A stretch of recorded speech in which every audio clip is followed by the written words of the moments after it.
Whoops-a-daisy, I didn't realize I had put my camera on screen and you had seen it. Usually That's alright, just editing. There's a little miscommunication between me and the editing system right here. So, how have you guys all been? Great to see you again. Oh, it's really nice to see all of you again. Spirit Hero, love to see you. Sarah, great to see you here too. Ow, it's great to see you here too. I got a cut right over here because I've got eczema on my finger and a bit of my beard went right into my cut. It was a very sharp feeling there. Anyway, where was I? Time Shadow, great to see you, buddy. Big Bash, wonderful to see you. Rohan, Spirit Hero. Where is the rest of you? Khan, Parker, Griffin, it's great to see you. Classic Brickman. Absolutely wonderful to see all of you. Elite, it's great to see you as well. Ethan's Drawings, great to see you too. Jacinda, Triss, Gregory. As secretive as you are trying to be, it's obvious that you hated Joker too. Well, you can try to read in between the lines if you want to, but I'm not going to tell you what I think. Charlton says, hey Eric, I'm glad to join a stream after a while. I'm glad to see you in the stream after a while. Darksabers, great to see you too. Khan says, that's still good to hear about Andrew Garfield's plot in Palestine. Yep, that was a very nice thing of him to do, the way he did it. You could tell that a lot more of them are thinking it, they just haven't said it. And Movie Fan, you have done a a super chat, and it just reminded me, I've not got my book ready yet. Usually I do. Oh wow, Elite has gifted a membership to the G Gamer. Oh wow. Wow. So G Gamer, for I think it's for a month, you've got a free you've actually become a member for a month. Elite says, I was testing. Well, that's great. The G Gamer has become a member, and at the right time, because now that I've finished my Invincible Season 2 Let's Watch series, I'm now finally going to start getting into doing the Let's Watch stuff on my YouTube membership. So now's the time to become a YouTube member if you haven't, because we're going to be having some really nice live streams together. Plus, the G Gamer, the reason that you've actually gotten this when he gifted a membership is because you are a very, you're a reoccurring viewer, so you've had a lot of engagement with my channel, and it picked you, because it chose you as being one of the people that constantly view my channel. So, yeah. Now, let's see. What did Movie Fan ask when he donated $5? Let's see here. He says, Eric, great to see you, as always. Also, now that it's out in the UK, what did you think of Transformers 1? I've not seen it yet, because I got so busy working on Beetlejuice versus the first Beetlejuice. I was also writing more of my script of Joker 2 versus, and I was writing the Puss in Boots 1 versus 2 video. That script is so close to finally being complete. That one was a long one to complete. It was just hard to do the verses on that. But anyway, we could talk more about that later. But yes, I've not had time to see it. I want to, though, and I want to give you guys a review. One thing that I read recently from you guys, before we get into the stories, is that you guys, a lot of you have said that you usually wait for me to review movies before you go see them. And that was actually very meaningful to me. I didn't really realize that you guys actually relied on my reviews that much, that you actually, I'm the first one you go to in order to see the reviews for. And in that regard, I feel like I've not been good enough. I don't think I've been reviewing the movies as fast as I think I should. So, because of that, I want to find a way to combat that and get reviews for new movies out quicker.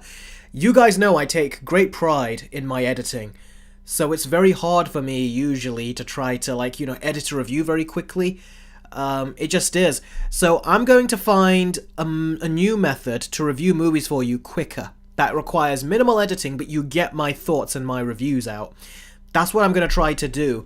And wow, look at that. The Time Shadow has donated £1 through Streamlabs. Thank you very, very much for that, buddy. I'll answer your question in a second. But basically, I want to combat that. So Transformers 1 is a movie that I will try to watch soon, and then I'll review it in a new series I'm doing. It'll have a new presentation style and everything, but just so I can get my reviews out to you quicker. So, yeah. And I've also got an announcement coming up as well for this live stream too. So So stay tuned, because there's something cool which I'm gonna try to do on these streams. We'll see how it goes. It's gonna certainly be an experiment. But yes, I will try to watch Transformers 1. I'll try to review it for you in that new format. In fact, I was doing some camera tests with that new format recently. Jake says, Eric, no worries, we can wait on your thoughts on movies. Well, for the bigger ones, yes, I'm sure you can, for the Versus videos and things, but I should try to review even the smaller movies for you, so to give you guys an idea on what I think of the movie, most likely before you go and see it. Like The Wild Robot is another one, although that's not my fault, they've just not released those movies lately, so I will try to do reviews for that. Before I say that, let's answer the Time Shadows £1 Streamlabs chat. He says, did you see that Andrew Garfield said that Tobey was his favourite Spider-Man? I did not see that. Was it in that same interview where he talked about Palestine? And where they tried to ask him about... They tried to ask him about tips, not tips, clues if he's going to be in the next Spider-Man movie. And Andrew Garfield was doing exactly what he always does. Where he's become practically a walking meme, where people will ask him, even when it's so obvious he's lying, he still keeps up the facade, like what he did, was it on Jimmy Kimmel, when they were asking if he was in No Way Home, and everyone knew he was in it, but he was still saying, no, seriously, that was AI, that I'm not in it. So people don't trust him, they know that he's too good at the lying thing, and in that interview, he tried to lie a lot, that was funny. The Time Shadow. I'm not laughing at the fact that he's donated, I always appreciate that, I'll thank you for that, but he's asking a question which is a little cheeky, because I don't think any of you guys know this. The Time Shadow, he says, listen to this, he says, have you considered hiring an editor for your videos to speed up the process? The Time Shadow, now, it's funny that the Time Shadow says that, because he knows that I've considered trying to get an editor, at least for one particular project. The Time Shadow actually wanted me to review Stranger Things Season 4, and I says that it would take a long time for me to re-watch all of that and then to review it. I mean, some of the episodes are like 2.5 hours, for crying out loud. So I was like, it's gonna have to be a commission, buddy. I can't take time out of my, schedule to just do that on, without any kind of, monetary, gain, because it will be taking a lot of time away from other videos. And then he goes, what happens if he pays for it, but also helps me with the editing, is what he suggested. And I actually gave him one of my videos. I gave him my A Quiet Place Part 1, not Quiet Place Part 1, A Quiet Place Day 1 quick movie review to edit. He actually did a very good job considering it was his first one trying to match my editing style. I thought it was very good, but ultimately it was lacking, I thought, my editing touch, which is what I needed. But he did a very good job. So yeah, in terms of the Stranger Things, yes, I have considered bringing you on for that. But in terms of, regularly, no, I haven't got the funds to do that, because you're going to have to pay someone to edit videos, aren't you? And also you want them to edit it in your fashion. Because you want some level of consistency, and I don't, it's a big undertaking, so I've just been doing all of it myself. No, don't worry, Gregory, I did see what G-Gamer said about Letterboxd, I glanced at that message. I'm actually going to wait for this other video series I said I'm thinking about doing. That should be a quicker way of me getting reviews out to you guys. Fireboys, great to see you again. Matthew Clubb, great to see you. Darksaber, Jake, Angry X. It's great, Elite again. It's great to see all of you guys here. Now, before we move on to the stories, I want to do a little... Let's see how this goes. How many of you have heard of the movie Terrifier 3? Leave your comments in on the chat and I'll see how much of you know. Sarah said meh. Is that... yeah. No, not me. Nope. No. Oh, really? You've not heard of Terrifier 3? Jake says, oh my god, me, I have seen it. But I don't mean who's seen it, I mean how much of you know about it, like the franchise in general. I'm aware of it, says Big Bash. I only know about the gore part, said Sarah. Bloodbath, said Angry X. Elite says, I got interest in it over time. Can't say I have, says the Time Shadow. Dead Meat channel told me. I do now. I heard of Terrifier. One of my friends quite likes it, and another friend finds it overrated. I'm aware of them. I've watched them. Okay, so a lot of you are aware of Terrifier. Alright. Here's the poster for those of you that have not seen them. This little fella, this little cheery fella right here is called Art the Clown. Now, I'm going to give you a little bit of my history with the Terrifier series. The first two movies, the first movie was made on a budget of like $35,000 so it was a really cheap movie, but it received quite well. But I did not like the way the first movie was done. It really had no story, so I just skipped through it and looked at all the killings, basically. And so the first one, I was like, okay, you know what? I'm not too fond of that. The second one, I didn't watch it all the way through, but I watched loads of it. But I did skip through, again, quite a bit of it, because it was 2.5 hours, essentially, dude. But yeah, basically, this clown is supposed to be one of the most notorious new modern-day slasher villains in horror movies. Back in the day, we had Freddy Krueger, Ghostface, Jason Voorhees, Michael Myers. So many slashers, iconic slashers. And Terrifier is now becoming a new iconic slasher to many. So, now here's the thing. The movies are known for being incredibly gory, and they do not hold back. And they seem to each of them get more and more gory as it goes. That's the big gimmick with them. And the character is really interesting. Darksaber said that poster looks tough. Buddy, this is one of the lighter posters. Because when I went to Terrifier 3, there were so many gory posters. And I had to actually get one that I was like, you know what, I think YouTube might be okay if I use this poster. Because the others were quite gory. I don't know if YouTube would have liked it. So this is the cleaner poster. So basically, people have different levels. There are people that have genuinely gotten sick with these movies. Like, they've actually gotten ill and they had to leave the cinema because either they passed out, they vomited, and cinemas actually had to give vomit bags to people because that's how bloody these movies are known for. Now, for me, we all have our tolerance level. I could watch it fine. The only thing is, I was thinking to myself, I don't know if I'll be able to watch this in the theatre. That would be a challenge, probably, for me. However, so yeah, this is basically a movie I am not going to be watching in theatres. I don't plan to or intend to. However, this is where I thought I would do something that was probably just a bit experimental, just to see how it goes. But this is something that some people have been doing already. They've been doing it on Twitch and stuff, so I thought, alright, why don't I give it a go? If you want me to review... If any of you out there wants me to review Terrifier 3, even though I said I'm waiting to see it on streaming, if you want me to go to the theatres and see it this next week, this upcoming week, so literally the next few days, and post a review, I thought, why not just for fun in these live streams? Why don't we do a goal here? Because other people seem to have done this, and I thought, alright then, why don't I just try to do it? You guys always know I always say through donations that you guys have always helped, and this is not something me saying do it or else. It's not that. Like I said, I was not going to review this. I was not going to watch this until I was at home. However, as you can see, £2 is already in the Streamlabs. I thought, from now on, instead of you guys just donating and getting, you know, responses from me in the form of questions and answers, I thought, why not just sweeten it and put this here?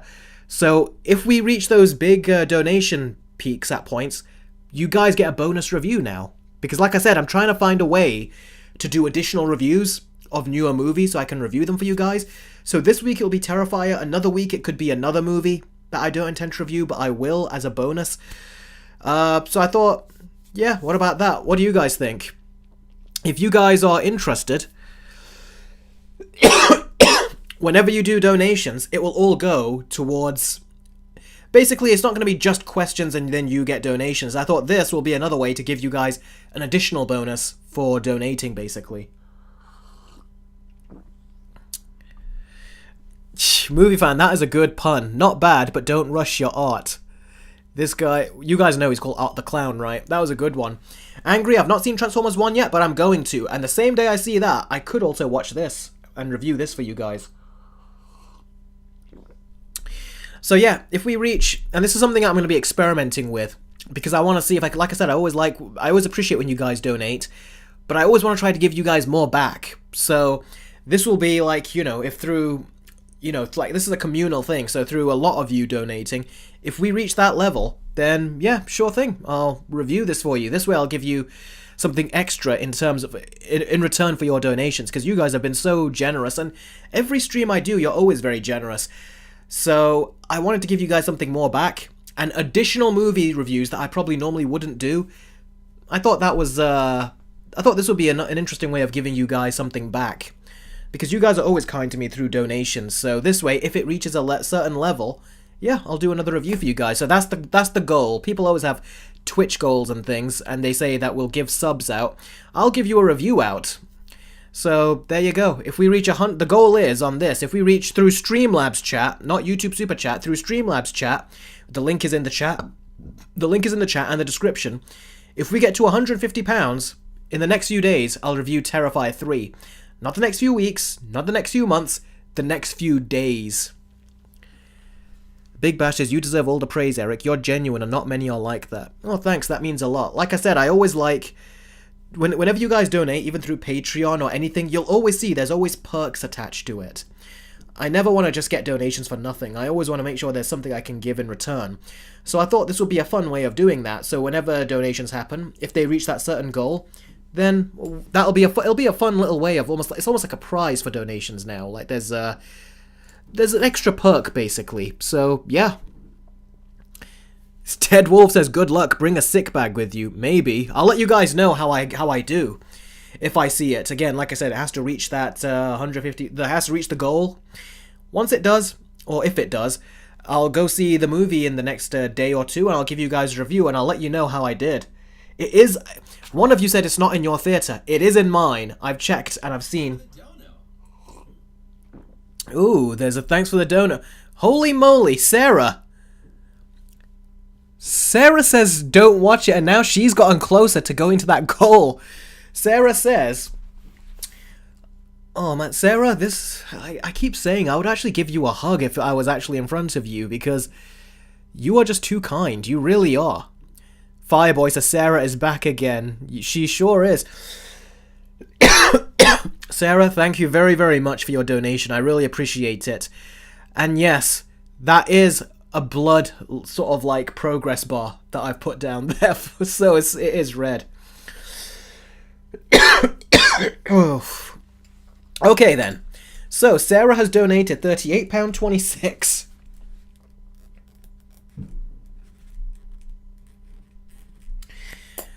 Wow, that's like a quarter of the bar already complete.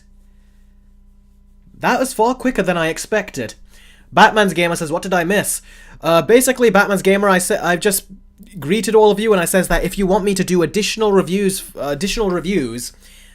because you guys always are so kind when you donate, I says what I wanted to do was give you guys something extra in return.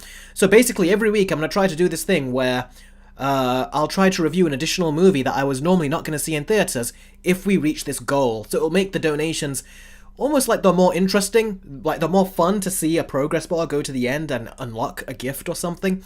But also, it will be a ton of fun, and not just fun, but also make me happy to give you guys something extra in return. So that's what's going on here.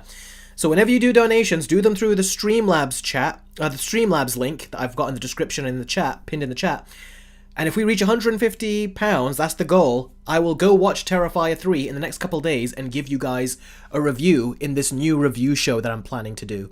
So that's the goal. And Sarah has, Sarah has really, like, made us go there, like, a quarter way through the bar already. So yeah, with that said, let's answer Sarah's question. And Jess, it's great to see you, buddy. How have you been? Let's see. Sarah, who did you say I missed you to? Oh, you're saying it to Jess. Yeah, okay. Can't wait to see Jake donate, says Big Bash. Jake donates through Super Chat, so that bar would not go across if he donated, unless he did it through Streamlabs chat. Anyway, let's see Sarah's question. Okay, so Sarah... Oh wow, that came out of nowhere. This cough just came up a bit. Sarah says, what do you think about the sudden uproar and popularity of Joker 2? Has it been getting popular? I don't know about you guys, but I've been seeing everywhere people talking about how good Joker 2 was and how everybody just doesn't understand the message. How do you feel about the sudden fame? Sarah, that is very interesting that you say that, because there are some people that like the movie and say that they think it's great. People are just over-hating. I've heard that kind of stuff. It's like, come on guys, you can't be that clueless as to why people hate the movie. That ending is the whole reason why. But the reason why people don't like this ending, well, I can't get into that because that's going to be in my Versus video. I don't want to spoil my Versus video. But basically, I don't know if you guys heard, but today we got the second weekend box office performance for Joker. And I've got a video that I've recorded earlier. I'm going to edit it tonight if I'm not too tired by the end of the stream. And I'll upload it. It's basically me talking about the second weekend box office of Joker 2. And the drop is absolutely ridiculous. I don't think DC movies have had this big of a drop before. To put it into perspective for you, the second weekend drop for Joker 2 is bigger than the second weekend drop for the Marvels. To put that into perspective for you, can you believe that? The Marvels had, what was it? I think it was a 78% drop. A 78% drop. Joker had something worse. So it is insane. You'll find out what that drop is in my video, and I'll talk about why I think it dropped so badly, because it's insane what it drops to. So yeah, Sarah, if people said that, don't listen to them. If they say that, tell them to look at the box office. It's one of the biggest second weekend box office drops for any comic book movie. Seriously, it is insane. If you thought the second weekend box office drop was terrible for movies like Ant-Man the Wasp: Quantumania and the Marvels, it's worse than that. Trust me. Okay, now I've also got a 40, what is that? Currency, I can't see. Oh, there it is. Got a 40, is that rupees? A 40 rupees donation. Let's write down rupees here. I don't write that down normally on this sheet of mine, but now I am. So yeah, 40 rupees. Are you watching The Penguin? Yes, I am watching The Penguin. I reviewed the first episode of one of my previous live streams. I love it. When the show is over, I'll try to review it then. Because there's not too much to talk about from week to week. I feel like it's something that... right now, all I can do is say, this is great, this is great, this is great. I wonder what they're going to do in the next episode. And the amount of times I'll say, I wonder what you're going to do in the next episode, there's not much to talk about. So I'd say there was a lot to talk about in the first episode. We're just going to have to wait until... We're going to have to wait until the end. Then I can, rather than speculating, I can actually for certain talk about what I think. So yeah, we're going to wait until then, alright guys? We'll wait until the final episode, then I'll review the whole thing. Angry X, I do agree. They should be dropping more than, I think, one episode these days. Alright, so... right now we're at £40.26 in terms of the donation bar. Like I said, once it gets to 150, you guys have unlocked a new review, and I'll be going to give you this review in a couple days in a brand new review show that I'm doing. That will be more casual, but it will give you my thoughts on movies much quicker. Alright then, so, with that said, who's ready to go to the stories? Manola, great to see you!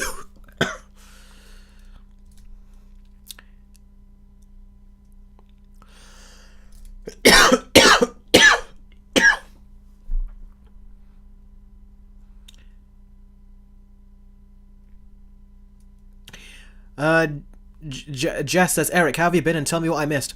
Hi Jess, no, I've been good. Basically, the only thing that I've announced right now is I said hi to all of you guys, and I've also said that if you want to get a review of Terrifier 3, then this donation, we've got a goal basically, which is £150. Once we reach that, we will get, and it has to be done through Streamlabs on the link in the description or the link in the pinned comment section. Once that gets full to 150, then I will actually do a bonus review for you guys, which I'll do in the next couple of days, if that Terrifier 3 review goes to 150.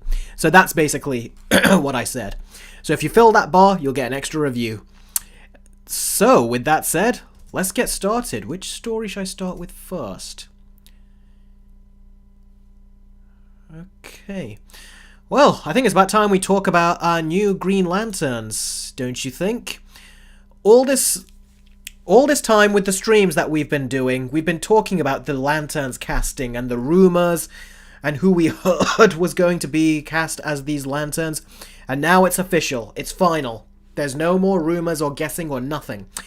So, We have Kyle Chandler here, which has been rumored for a bit. And, yep, he is going to be Hal Jordan, which is, yeah, I can actually see him playing that role, I think.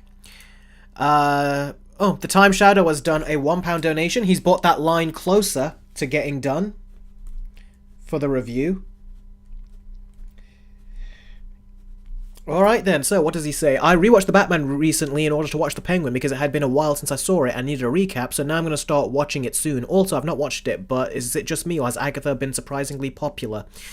It's only been surprisingly popular to a certain amount of people, but not to everyone. If you look at the numbers, it's not appearing on like these big charts or anything so far, but we'll have to see with the Nielsen numbers, which I think might be this week or next week. I think it's this upcoming week.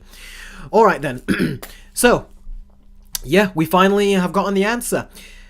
Last time when I did it, I said it was between Stephen James and Aaron Pierre, but now Stephen James is out of the question. Aaron Pierre has gotten the role of Jon Stewart. And Kyle Chandler, as we know, has got Hal Jordan. So there we go, we've got our 2 Green Lanterns. It's worth pointing out, though, that Kyle Chandler has not... it's been said that in his contract... He has not got in his contract like any movie roles in there.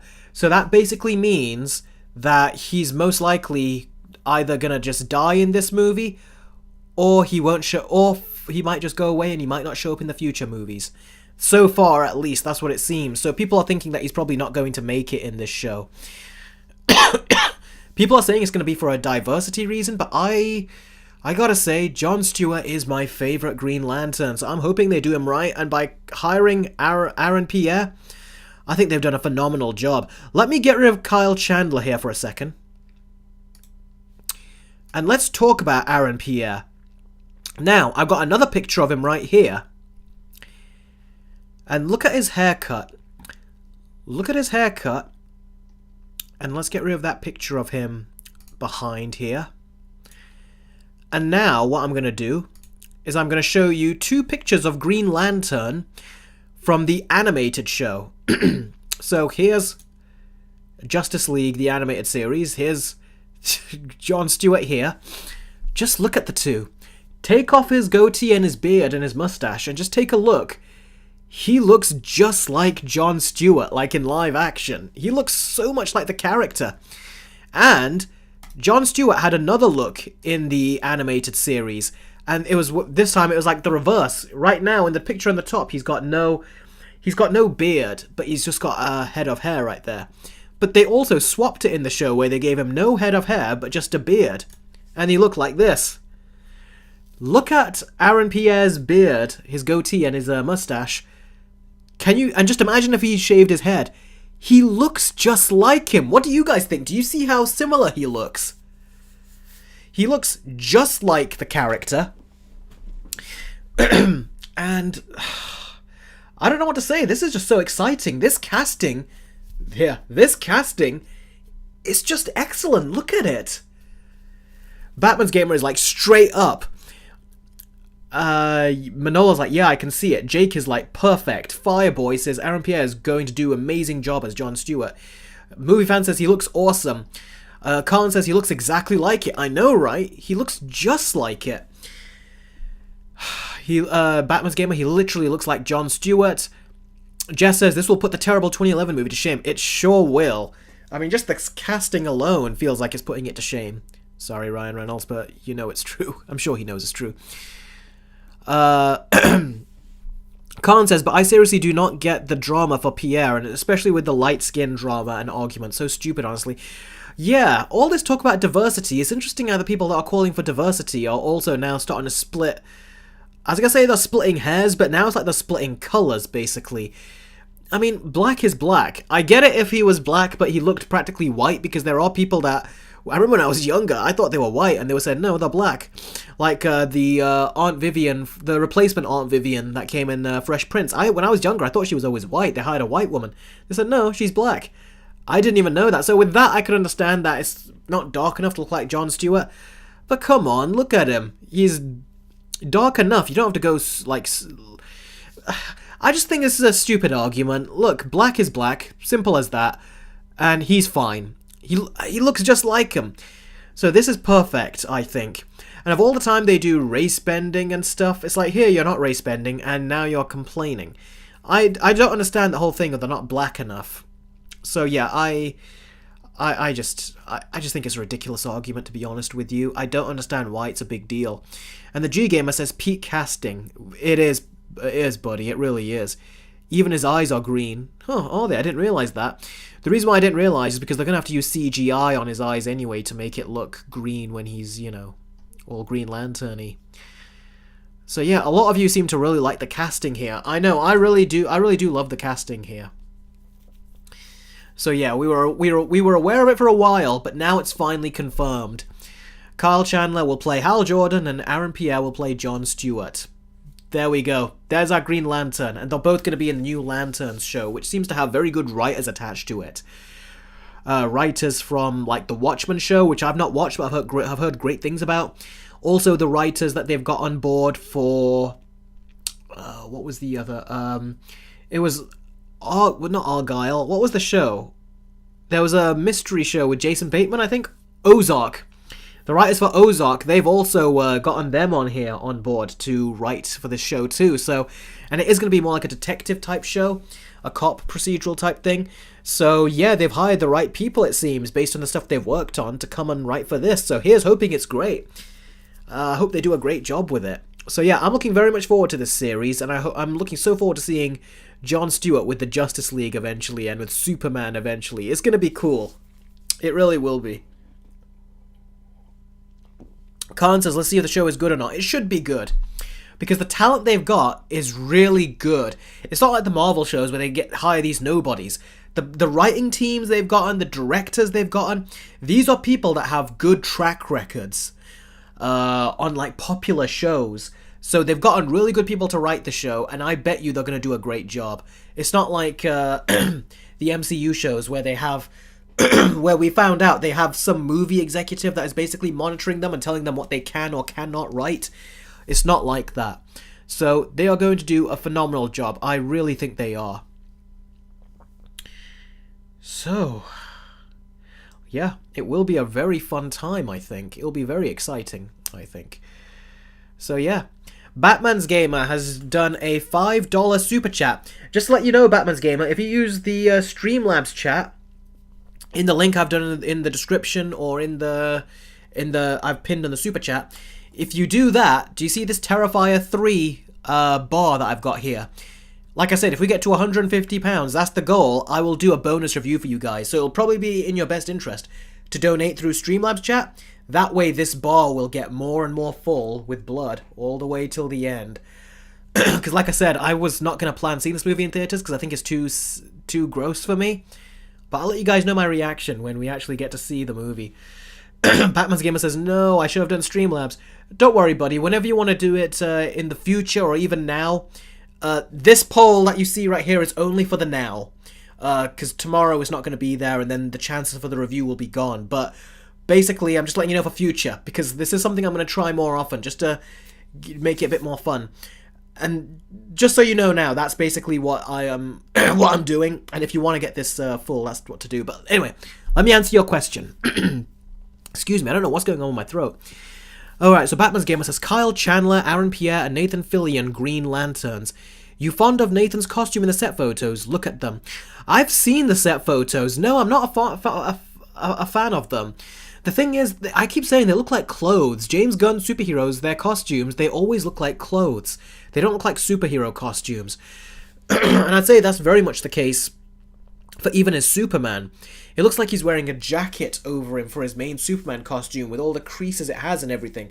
It's like the Guardians of the Galaxy in the third Guardians movie. It's like those suits they were wearing. It's like they made the Superman costume out of that.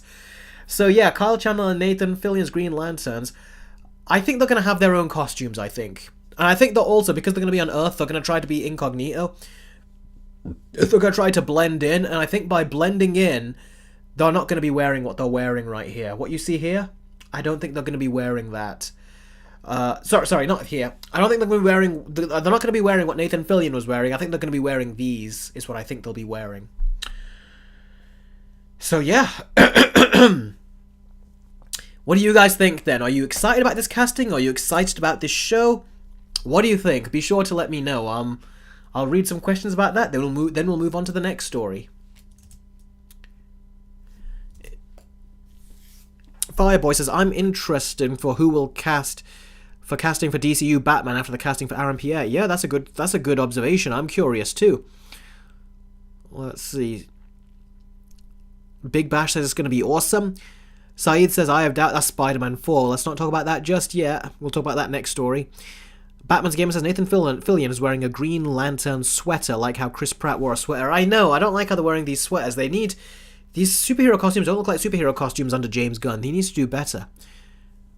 Elite says, I just got more hype for this show. I know, right? It's superb casting. It really is. Movie Fan 2002 says, love this casting and it makes me have confidence in James Gunn's DCU. Yeah, it makes me have more confidence in it too. It makes me...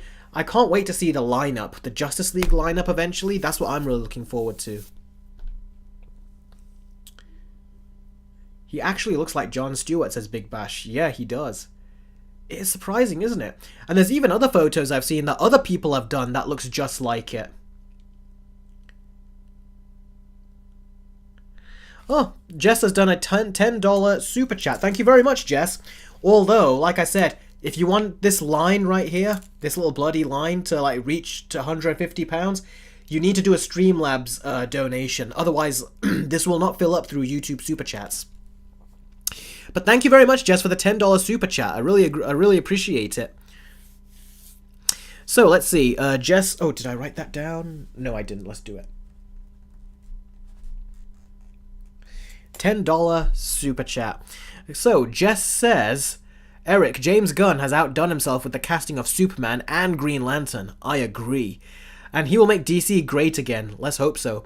Erod was right about the DCEU. They will never make their own Infinity War Endgame. I think we all knew that. That's not, that final part, we all knew that. That's not new news. We all knew that they were not going to be able to go past a certain level because they rushed everything. So the most they could have done would have been another Zack Snyder Justice League movie, but they wouldn't have done the movies in... I just don't think they would have gotten to the Infinity War Endgame level, yes. But with this kind of casting, James Gunn can. Let's just hope the movies do well in theaters. Because Joker 2 definitely did taint DC a little bit, but let's hope by the time that the Superman movie comes out, I think it's in July next year, let's hope by then that people have, you know, forgotten about it and they're willing to move on to something new. So, wow, people are really impressed, Jess. I don't know why. I think maybe people were more impressed because they thought that it was actually filling this bar. I don't know. I could be wrong. But thank you, Jess. That was very, very generous. $10 super chat. Thank you very, very much. And you're a patron as well. So, thank you very, very much, Jess. So.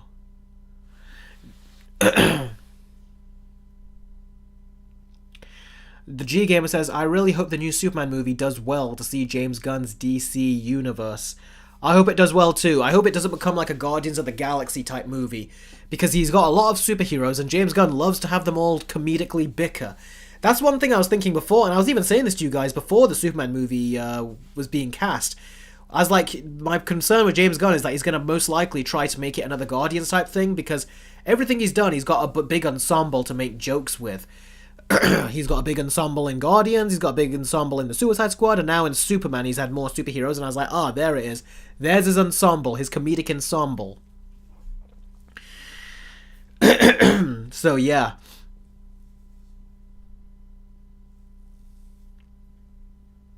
Big Bash says, I remember watching the Aquaman episode of the Justice League show, and I cried when he saved his son. That was surprising. He actually cut off his arm on a kid's show, and you saw some blood wrapped around in like rags and tissues and stuff. That was pretty hardcore for a Saturday morning cartoon back in my time. So yeah.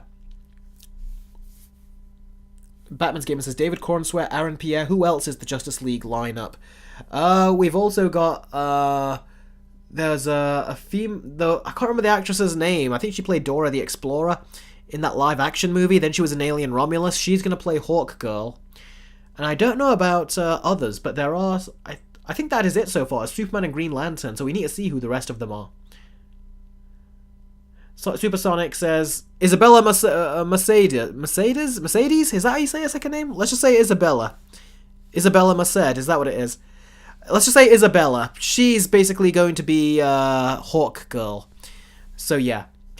Yeah, G-Gamer, she played Dora in the live-action movie. Yeah, I didn't even realize it was her.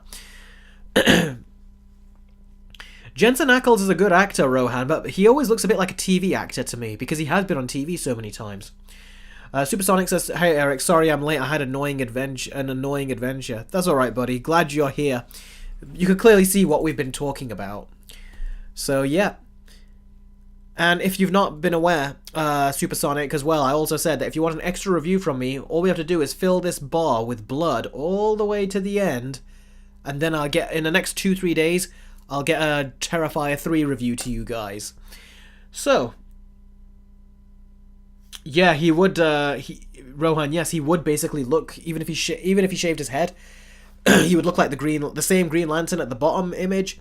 And if he just shaved his beard and mustache, he'd look like the Green Lantern at the top image. Both of these are the same Green Lantern, clearly. But yeah.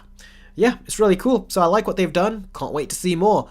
With that said, who's ready to move on to the next story? Thanks for the donut. Ooh, Sarah.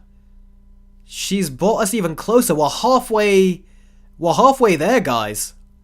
Halfway. Let's, Sarah, thank you. I was gonna say, Sarah, thank you, but then you went a little creepy. She's like, blood, give me blood. Well, you've got half a pint. Just need the other half a pint now. Sarah, maybe it's the way I'm reading it, you sounded a little crazy when you were like, blood, give me blood. She's donated, let's see, £34.43. Thank you very much, Sarah. That is so generous of you to fill my cup of blood here. We need a mega pint. Ah, Big Bash, good reference. Are you referencing, or is a mega pint? I thought you were referencing the mega pint of wine they were talking about at the Johnny Depp trial. That became a meme, that did. The Time Shadow's like halfway there and Jake hasn't even got involved yet. Yeah. Movie Fan has also done a super chat. I'm sorry if it seems like I keep saying this, but Movie Fan, if you want to get this bar more to the right, then again, you're going to, like I said, Streamlabs chat in the description or in the pinned comment section. That will only move this along. Super chats won't. But thank you very much. I don't know if you knew that or not. That's why I'm saying it. I don't know if... Sometimes people tune out of the live streams for a couple minutes, then they come back. So that's why I'm just saying, just to make sure you know.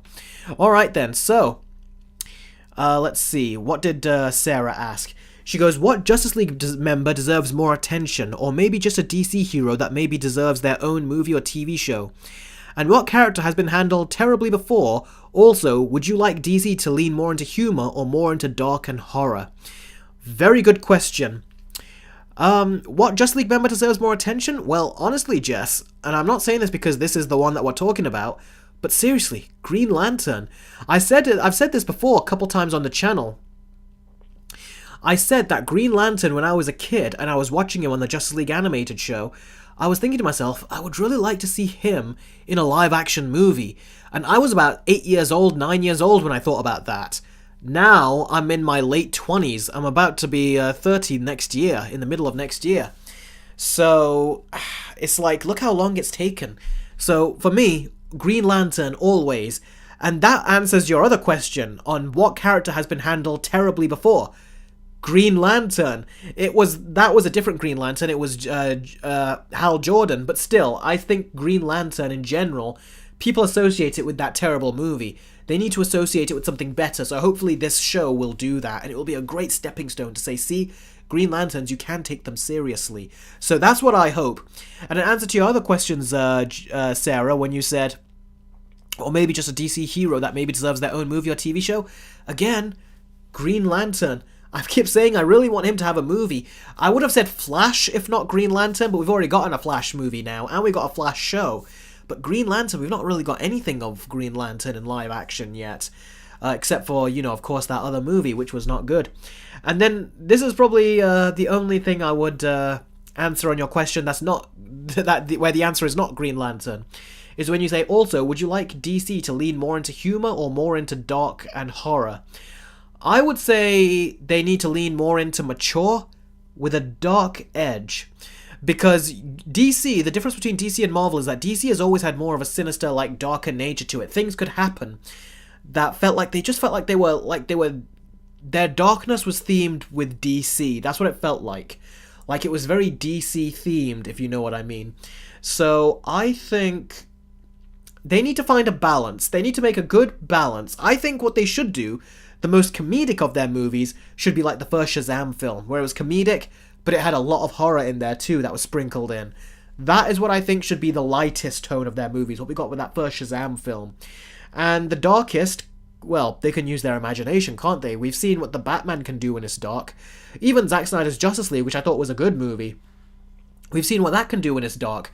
So I think they can basically go as dark as they want. It depends if they want to be PG-13 or rated R. They can be as dark as they want to be, I think. They just need to do it with taste, and they need to do it. They need to be very analytical about how they do it and make sure that it supports the story. Don't be dark for dark's sake. That's what Echo did. The story itself was a PG-13 story, but they just made it dark for dark's sake because it had nothing else going for it. So I would say that in answer to your question, Sarah. And that was a fantastic question as well, Sarah, so thank you very, very much. And thank you for the donation. You're so generous with your donation. And you've gotten this bar pretty much single-handedly, Sarah, to the center. This line of blood. You've already bought it here so very quickly, so thank you, Sarah. That's very generous of you. Very kind. And we've got a $5 super chat here from MovieFan2002.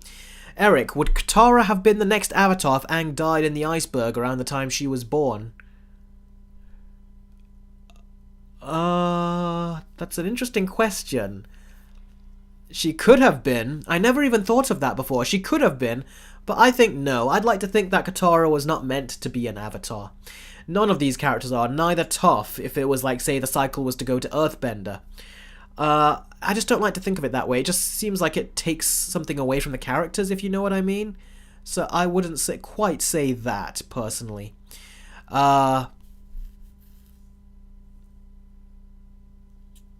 So yeah, it's hard to say, but it's a very interesting question. I've never thought of that before. You're the first one to make me think about that, buddy, so thank you very much for making me think about that.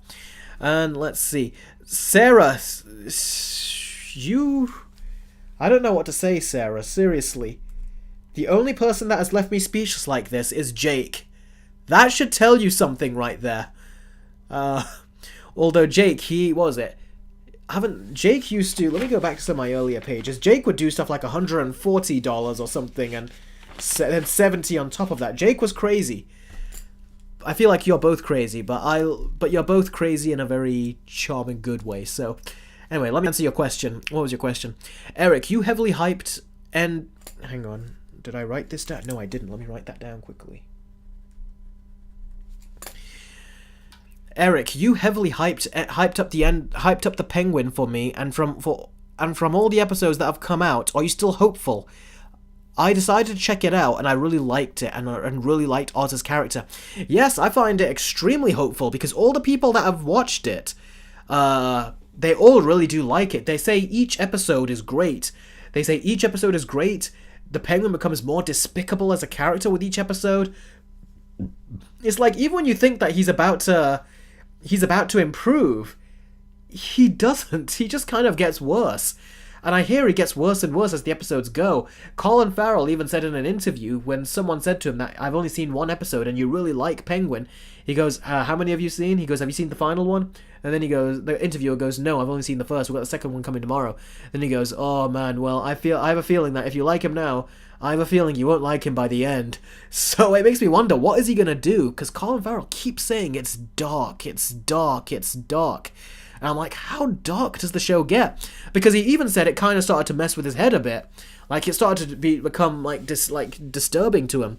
So I'm like, man, in that case, I'm curious to see where it goes. So in answer to your question, Sarah, I am still hopeful. I think this will be a great show because the writing is so smart.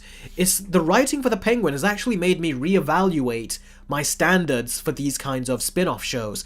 Because if you look at something like the Penguin, it's up here. It's right up here. it's written by professionals. Then when you look at the Marvel shows like Agatha or all of these other shows they've been doing, like She-Hulk and stuff, the quality is right at the bottom. Like, seriously, it feels like that is written by amateurs, whereas the Penguin is written by professionals, people that take their job seriously. Because the difference in storytelling is just night and day. It really, really is. So, I would say that, yeah, I have utmost faith in the show, Sarah, and I think they are going to do a phenomenal job. And yes, Oz is a very good character, and even Sophia, she is a really good character. I hear episode 5 is going to be the episode where we delve more into her backstory in Arkham. We saw a hint of that in the trailer. And yeah, apparently they're going to do more of that, delve into more of that in the next episode. In the 5th episode. But we do get episode 4 tomorrow. It comes out today in America, but for us in the UK it comes out tomorrow. So I'm looking forward to seeing the next one. Alright, so Sarah, thank you very much for the super chat. You've been so generous today, so thank you very much. And just to give an update to everyone, like I said, we're halfway through. If you want the review, all we gotta do is get over there. So, Jess says, me too for the Penguin. Bob, hang on, Jess says, both Oz and Sophia remind me of Kingpin and Vanessa. Nah, they're two completely different characters, I think. I never even drew that comparison. So we'll have to wait and see what comes of them, I think. But yeah, so who's ready for the next story?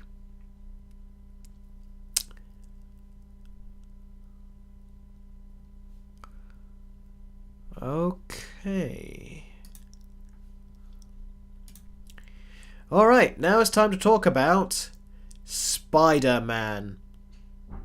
If I can bring this up. There we go. Now, there's been a bunch of rumors floating around about the new Spider-Man movie starring Tom Holland. They're going to start shooting, I think, soon, eventually, so there's info coming out. Basically, there's a rumor that came around recently that the next Spider-Man movie is going to be called And by the way, can you guys also tell me what the villain is called again for Venom 3? The symbiote guy, that's the big villain? I forgot his name, and I forgot to write it in my notes. If you could quickly write it down, that would be a great help. So yeah, Tom Holland's upcoming Spider-Man film, it says here, might be titled Spider-Man King in Black. Now, King in Black is a title that a lot of people don't like, but when you read into it and what it means, the title actually refers to something which is quite interesting. So there's been, like I said, a lot of rumors have been coming out. Thank you everyone, by the way, in the chat. There's a lot of rumors that have been coming out that the next Spider-Man movie will have symbiotes in it. And yeah, you heard me right. Plural, symbiotes. There's apparently going to be a lot of symbiotes in that movie, and one of them is going to be Null. As you can see right here, as you guys have all reminded me.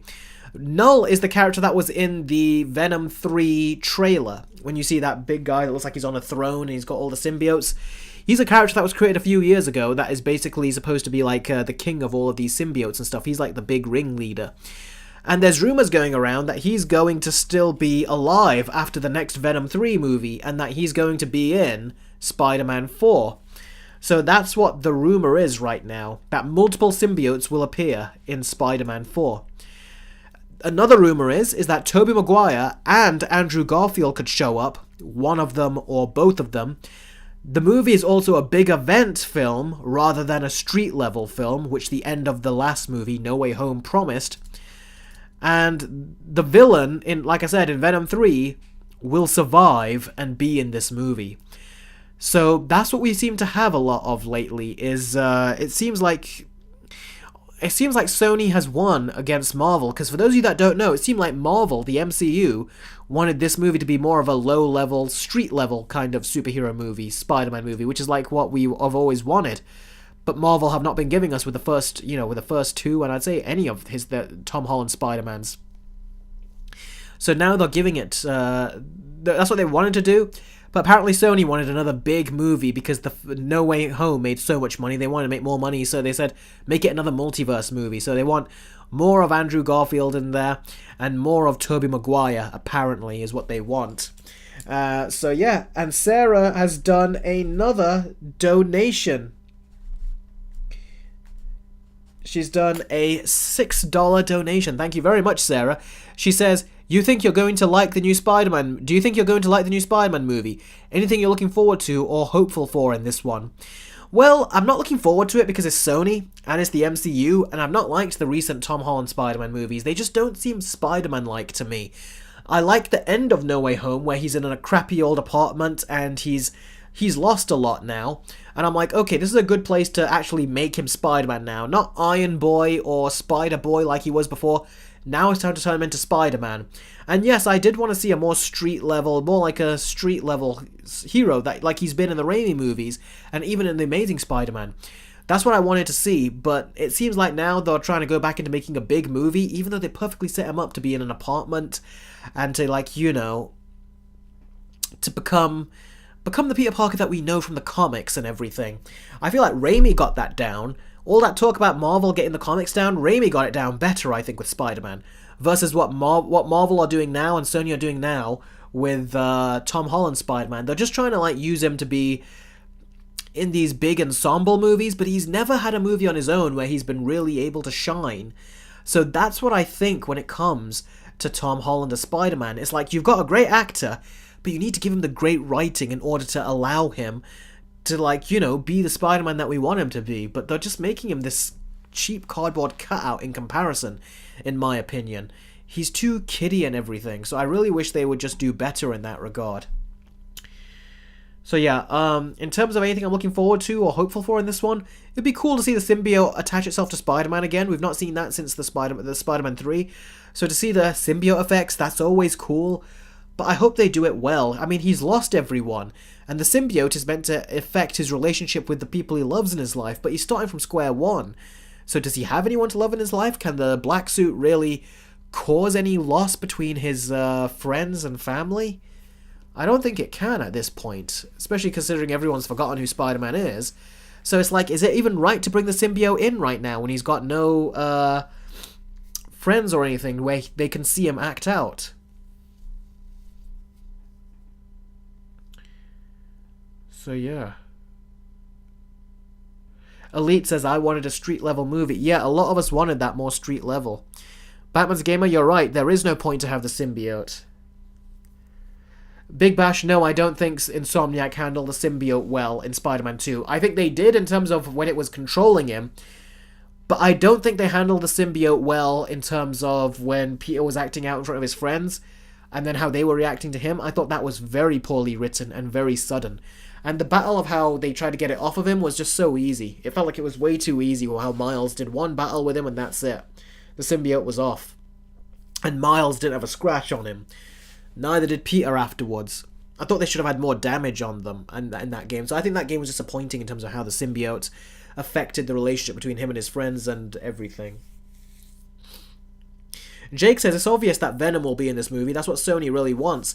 Yeah, they do. But the thing is, it's like, if Null survives this movie, that would make Venom 3 very anticlimactic for Tom Hardy's final movie, because this supposedly is his final movie. And it's like, if this is his final movie, then... I mean, if this is his final movie, then how can you leave the villain in it alive? It basically means that he failed. Maybe they could say that Eddie Brock dies failing to stop the bad guy, and then the bad guy in the credit scene is alive and now Spider-Man has to stop him. It could be that, I don't know. But the thing is, he came through Eddie Brock went to the MCU multiverse, then he came back to his multiverse. That's what we saw in the credit scene in, I think it was No Way Home. So, how can Null go to Tom Holland's universe? Don't tell me that Null now has multiverse travel, because that is just going to be ridiculous if that is the case.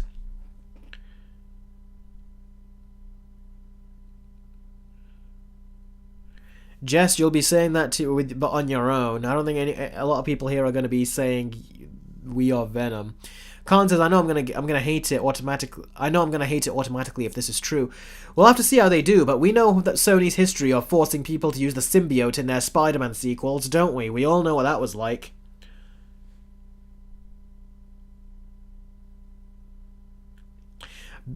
Big Bash, a spectacular Spider-Man, handled the symbiote story the best. It did handle it very well, yes. Although I wish it would have been darker in how it handled it. But yeah, they could have... I think that's the one that's done it the best.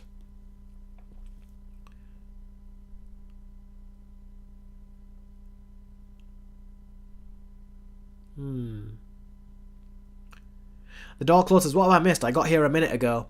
Well, we did the story about the Green Lanterns, that they've cast Aaron Pierre as Jon Stewart, and he looks just like the Green Lantern from the animated series, and I had pictures for comparison.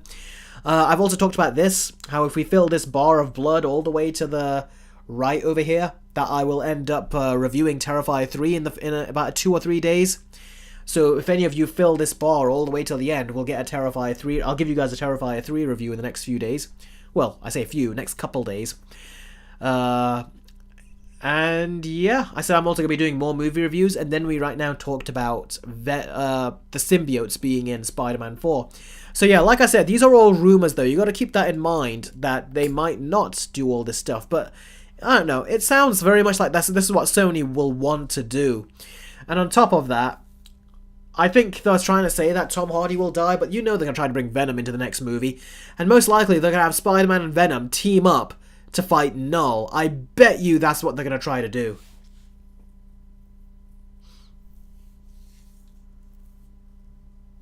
It'd be so annoying if that's what they try to do.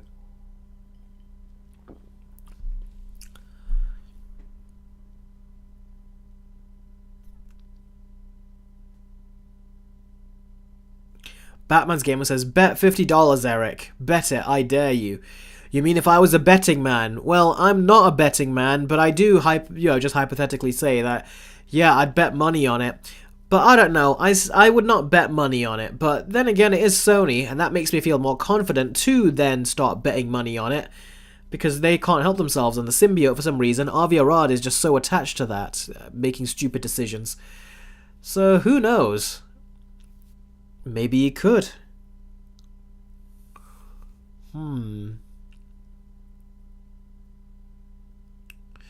Spirit Hero says, Eric, what was the best interpretation of Venom you've seen? It actually was, I would say, the Spider-Man 2 game. But we didn't get to see as much of Venom, I think, as we probably should have. The Dark Lord said, Avi Arad is literally attached to the symbiote. Yeah, it seems like he is, doesn't it? Doesn't it? Or who knows, maybe this is a symbiote Avi Arad the whole time. I don't know. Caleb says, do you want to see Miles in Spider-Man 4? No. I don't want to see Miles until this Peter Parker turns into Spider-Man. I want him to be Spider-Man for a movie or two on his own before he gets to bring on someone else. I don't think this Peter Parker has learned, so how is he going to be able to teach another Spider-Man when he's not even learned himself? So I'm going to say no. I want him to have some standalone movies on his own where he doesn't always have a team of people with him. Because that's what he always has. It's really annoying, where it's like they always have to give him a team. And they don't make him... He's not driven a movie on his own, and I want him to be the lead in his own movie, where he doesn't have to keep getting help from other people, like other superheroes, like Doctor Strange, even in No Way Home. Now that he knows no one, it's the perfect opportunity and chance for him to, be Spider-Man on his own. And also, didn't Maguire and Garfield, didn't their Spider-Mans also forget about him? They should have forgotten about him when Doctor Strange did that spell. Heck, Doctor Strange said Spider-Man in his own movie, so that went against the continuity, so who knows, maybe they'll go against the continuity here. And Sarah has done another donation. Man, Sarah, you are on a roll today. You really are. She's done a £9.95 donation. Let's just call it what it is. That's a £10 donation. And Sarah is again moving this bar along. I was going to say you guys should thank her, but then Big Bash said the Queen. That's her, Queen Sarah. She's done this bar single-handedly herself, pretty much from the beginning. So yeah.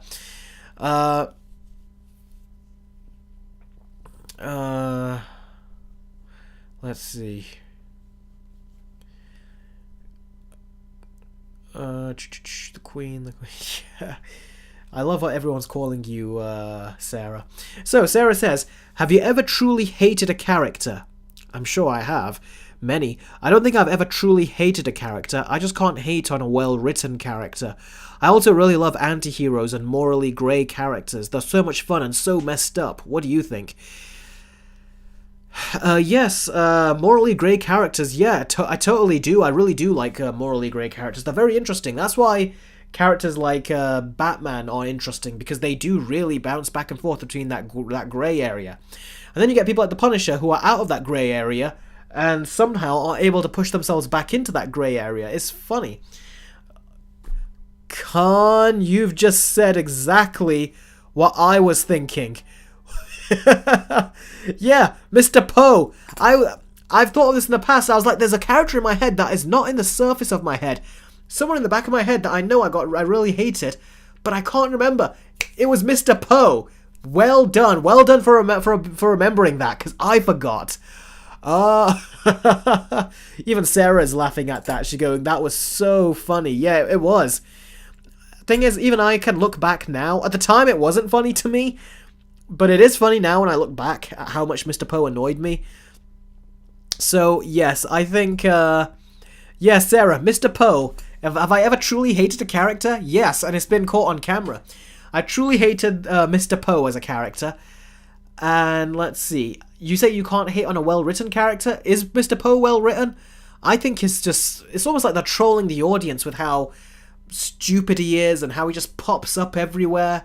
It's ridiculous. When he popped up in that little ice snow area where Sister Snicket was, I was like, how the hell did he end up here? I thought he was so far away. Somehow he ended up here. That was annoying. So yeah, Mr. Poe, Sarah, is who I have to point to. So yeah, that's my thoughts on the most hated character, Sarah. And also, when you said love morally grey characters, yes, I love morally grey characters too. I really do. Sarah says, I really like Mr. Poe. He was so infuriating that I liked it. Yeah, to me, I couldn't. He just... At the beginning, he was infuriating in a funny way, but as it went on, it was just torture. It really was. And the Time Shadow has done a £5 Streamlabs chat. Thank you very much, guys. You really are very, very kind. And look at this bar. We are getting closer. Like, literally, what were you on? It's a bit hard to see from this angle. £90. So, guys, we only need £60 left. And this bar is complete. And in the next couple of days, you will get a Terrifier 3 review. And I will end up watching the movie in theaters, even though I did not plan to, because I thought it would be too gross for me. I thought that might be... With Terrifier 2, I was like, I'm glad I can pause the movie, because I think I could take a break from all this blood. It might seem like too much if I didn't. But the fact that I'll be... Just the idea of being in a cinema and not taking a break and seeing it on a big screen, to me, I was like, that sounds like it might be too much for me to handle.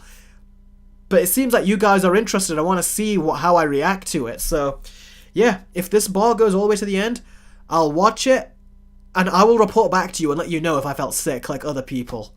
It's not you can't easily make me feel sick watching blood in movies. But I'm curious if this movie will do it. Apparently it's more bloody than the second one.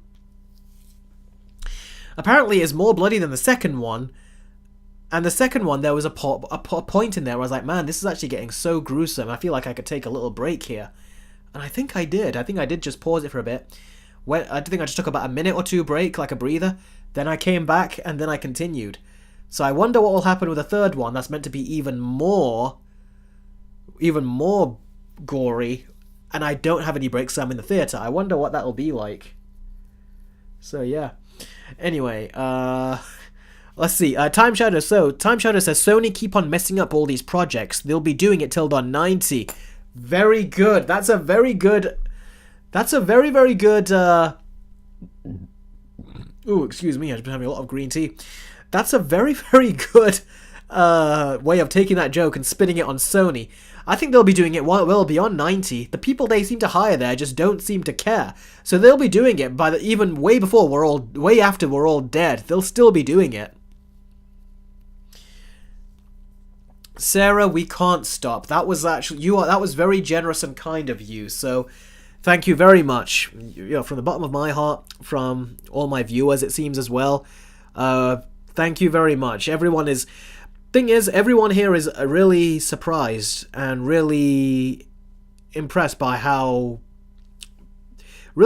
giving you are. You're very, very generous, you are. So thank you very much from the bottom of my heart. Your donations have really helped. And the fact you're doing it a lot on Streamlabs is also really, really, makes me really, really grateful. So thank you very, very much, Sarah. I really do appreciate it. So thank you very much. Let's see. Sarah says, I want to support you, Eric. You have, and you've been continuing to do it, so thank you very, very much. Just know, your support really does help.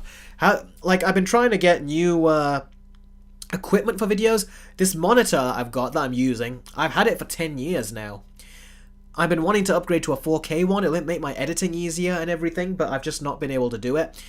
So your donations will eventually help towards that. And also when I go to watch movies in the theatre to do quick movie reviews, or if I have to buy movies in to watch and review them, your donations all help for that. So really, it does help support the channel, and it helps helps me do my dream, which is to do this for a living. So thank you very, very much, Sarah. I really do appreciate it so much. Now, what was the question? Well, there was a question I was reading, which I was like, I'm going to have to answer this.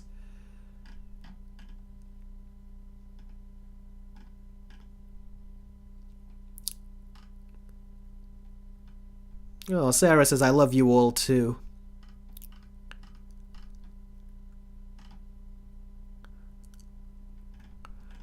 Okay, let's see. So, you guys got any questions? Anything you want to say about this? Do you like the idea of the symbiote? Or do you not? Are you intrigued at the very least?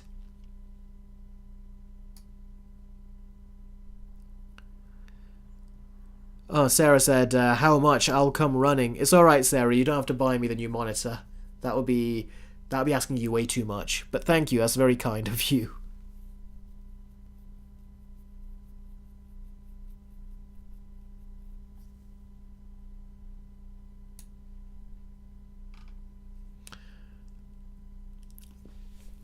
Rohan says, I wished it was the Street Marvel movie. Yeah, I do too, but a smarter one, not the typical Marvel types.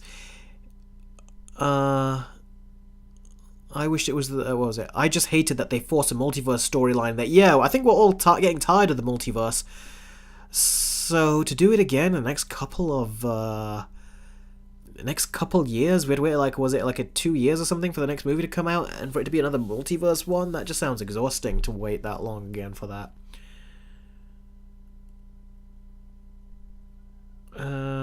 Fireboy says, no, I just want Aviarad to get his ass out of Sony forever.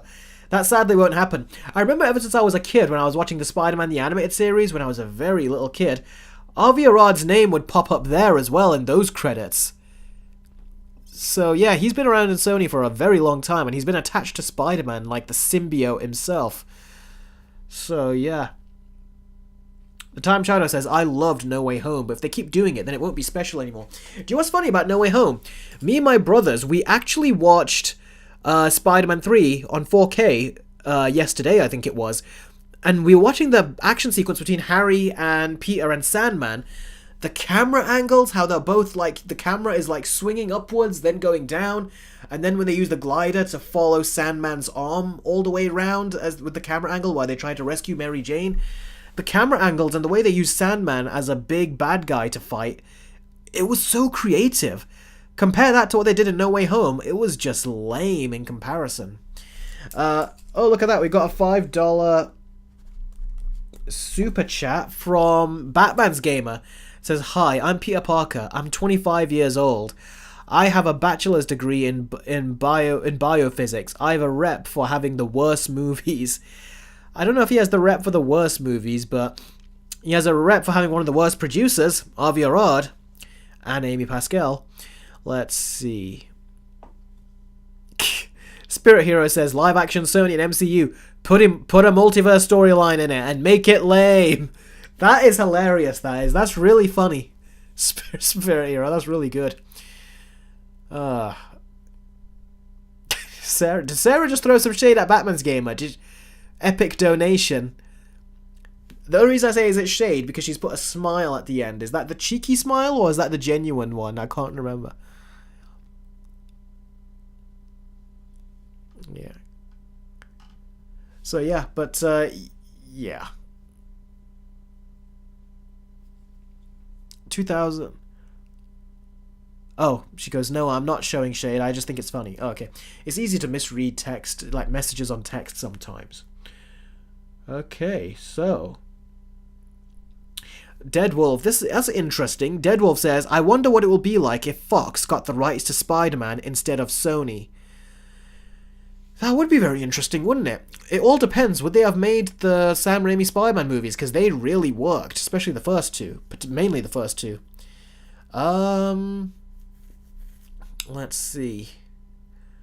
I don't know, but one thing that we do know is that if they did it, and if it worked, he would have crossed over with the X-Men a long time ago.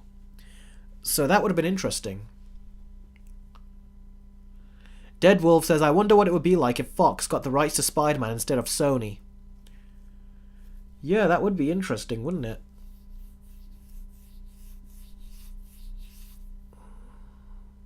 Oh, bye, AGN King. We'll catch you soon. Do you think that Robert Downey Jr.'s Doctor Doom is going to be good? No, they're going to have to make him evil. Doctor Doom is a bad guy. If they made him good, people will get pissed.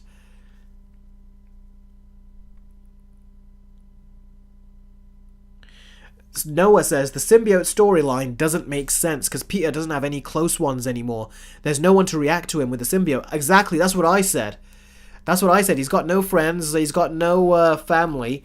So who's gonna react to him having the symbiote on him?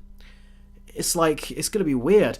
Unless he's evil most of the movie and we have Maguire and Garfield going after him because they're the only two that might know him. You know, if they retcon something, they could retcon it and say that they still remember him. And then they would know him and they'd try to pursue him because no one else knows Tom Holland's Spider-Man anymore. At least they're not supposed to, but Doctor Strange and Wong both mentioned him in Multiverse of Madness. I just think the writing is messy on this whole thing that they've done.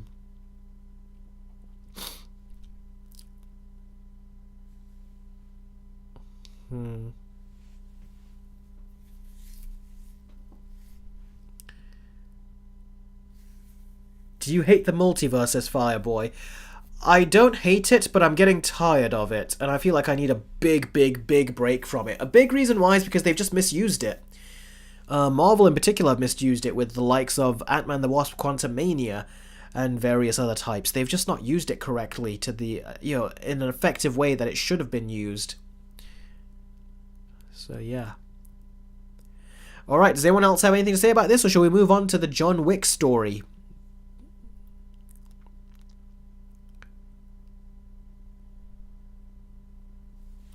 I don't even. Mortal Kombat kind of misused it to the point that it's now kind of tiresome at this point. Yeah, Mortal Kombat's also used it. A lot of these stuff are using multiverses now, aren't they? Even Invincible Season 2 is using it.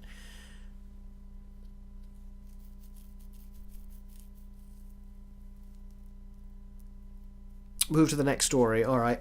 Caleb, my favourite DC animated movie is, I think it's Batman Under the Red Hood. I love Mask of the Phantasm as well, though. Alright then, so time to move on to John Wick. Now this, what I'm going to show you right here, if I can make this image bigger, what just happened there?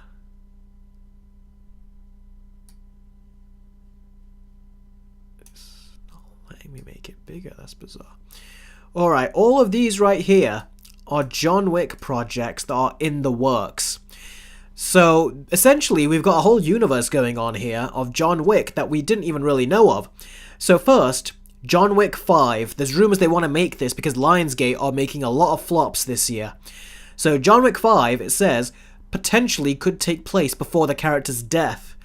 So it'll be a prequel type of fifth movie, which is going to be weird. I thought they would just resurrect him and say, nah, he didn't really die. And then we have Ballerina. Now, Ballerina is an upcoming movie that's coming out, and it says, tentative plans for a sequel if successful, meaning they want to quickly make a sequel if this is successful. And then they got the movie that I wanted, which is a Kane spin-off. Donnie Yen will reprise his role. Of course he will. Hopefully it will continue from that mid-credit scene in John Wick 4. Hopefully that's what they'll continue from. Then we have Chad Stahelski's Under the High Table. Won't feature John Wick, takes place after Chapter 4 and follows new characters. So yeah, there's that, which is interesting. And then we have this right here, which is John Wick anime series. Stahelski says the anime will create stories that the TV show can't. So that means that, yeah, we will essentially get stories that they can't get in the movie. So I think that means they're going to try to make a big series out of this or something. So we'll see. But animes can be good, or they can just seem like the kind of movies that just... Not the movies, the kind of shows that are there, but no one really watches. So we'll have to see. And then if we go up even more, we'll see here that there's a John Wick game. Now, this has been out for a while, this information, that they want to make a AAA big-budget John Wick game. And when I heard that, I was like, that's great, because the game that I played after watching John Wick Chapter 4, because I felt like playing a very gun-heavy kind of like video game, was Hitman Absolution. I played that and was pretending I was John Wick in terms of how I was playing on my Steam Deck and how I was like just constantly like pressing all these buttons to shoot people with. And I did it all in the John Wick style, how he shoots very quickly, then reloads and all that. But to have an actual game where you could do that, a big budget AAA game, not the little mini games they've made, like the very cheap John Wick games, but a big budget John Wick game, that sounds like so much fun. But they need to come up with revolutionary or great controls, and they have to make it great. They can't make it a generic shooter. They need to really make it special. And if they do, honestly, John Wick the game is probably the thing I'm looking forward to the most after the Kane spin-off. So yeah, basically we got ourselves a universe here. Look at this. John Wick 5, Ballerina, and a Ballerina 2 if the first one's successful. Kane movie, John Wick, Under the High Table. It'd be funny they call it John Wick if there's no John Wick. Then John Wick, the anime series, and then a John Wick game. That's a lot of John Wick, that is. I wonder when this will release. The game will most likely take the longest. So it'll probably be the last one on this list to be released. But man, that Chad Stahelski can't seem to escape the John Wick franchise, can he? Wasn't he supposed to be making a Ghost of Tsushima movie? You know, a movie based on the game adaptation. Which, if you've seen John Wick Chapter 4, has a lot of Japanese-inspired visuals in there. I think he could do a great job, and plus he's great with action, great with blood. He's great with action, great with blood. I think he could pull it off, I think. So, yeah, they're making Chad Stahelski do a lot with John Wick. It's like he's not able to escape it. So, yeah, we'll have to see... what happens, I think. Oh, Trevor Bistro says, just got out of both Joker and Terrifier. Wow, that's quite the double bill, that is. Classic Brickman says, Chapter 4 was a great ending, they don't need more.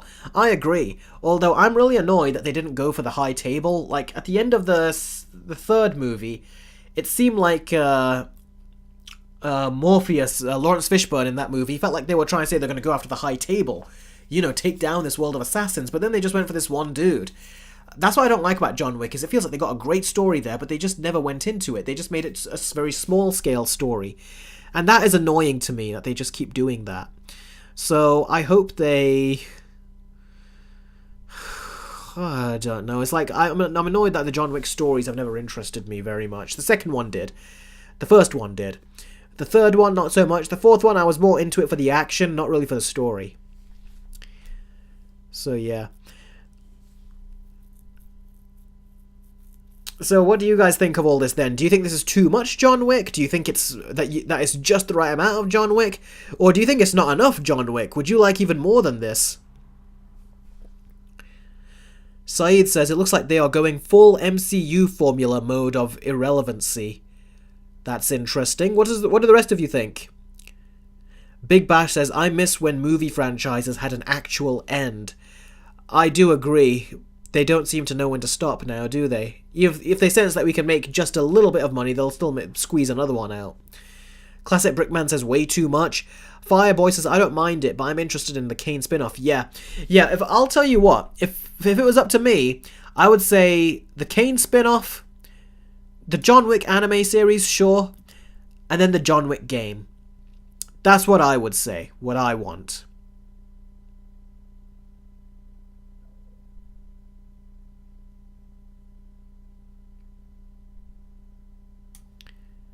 What do you think with my selection? Do you agree? Write down what you would like. What you would like in there. Saeed says the anime and Kane spin-off sounds interesting. Okay, so you'd like to go with those. Movie Fan 2002 says that sounds cool, but I was satisfied with last year's Chapter 4 being the end. But this modern Hollywood, it is modern Hollywood. Charleston says it's having the Fast and Furious treatment. It kind of is, isn't it? Saeed says the anime needs to be R-rated. I'm sure it will be. Animes usually tend to be. So that's a safe bet. The G Gamer says, I'm never trusting when they say the fourth movies are the end, because they most likely aren't. Thing is, Terrifier was said that it was said by the creator that the third movie was going to be the last one. But now he says we might have a fourth and a fifth. So it's like even the independent movies don't know when to stop. Khan says the John Wick cinematic universe has begun. Oh my god. Like, yeah, who would have thought John Wick would have a cinematic universe? And it's like the only characters that have really taken off are really John Wick. Anytime they try to make a John Wick-like kind of movie, especially when they try to make it a female version of John Wick, it's not taken off the way they want it to. What was that Charlize Theron movie? Was it Atomic Blonde or something? That was directed by one of the John Wick directors, and even that movie didn't take off. You know, to the level that they wanted it to. Oh, Jess has done a £5 donation. We're getting closer with this bar. Guys, only £55 more, and that review, I'm going to be doing it in like 2 or 3 days then. And I'll have to see how I handle all that blood. Would I need a bucket or a bag? I'm actually a little bit concerned now. I think we have to... I'm curious, how would I react to that? Because the second one I needed to pause for about a couple of minutes.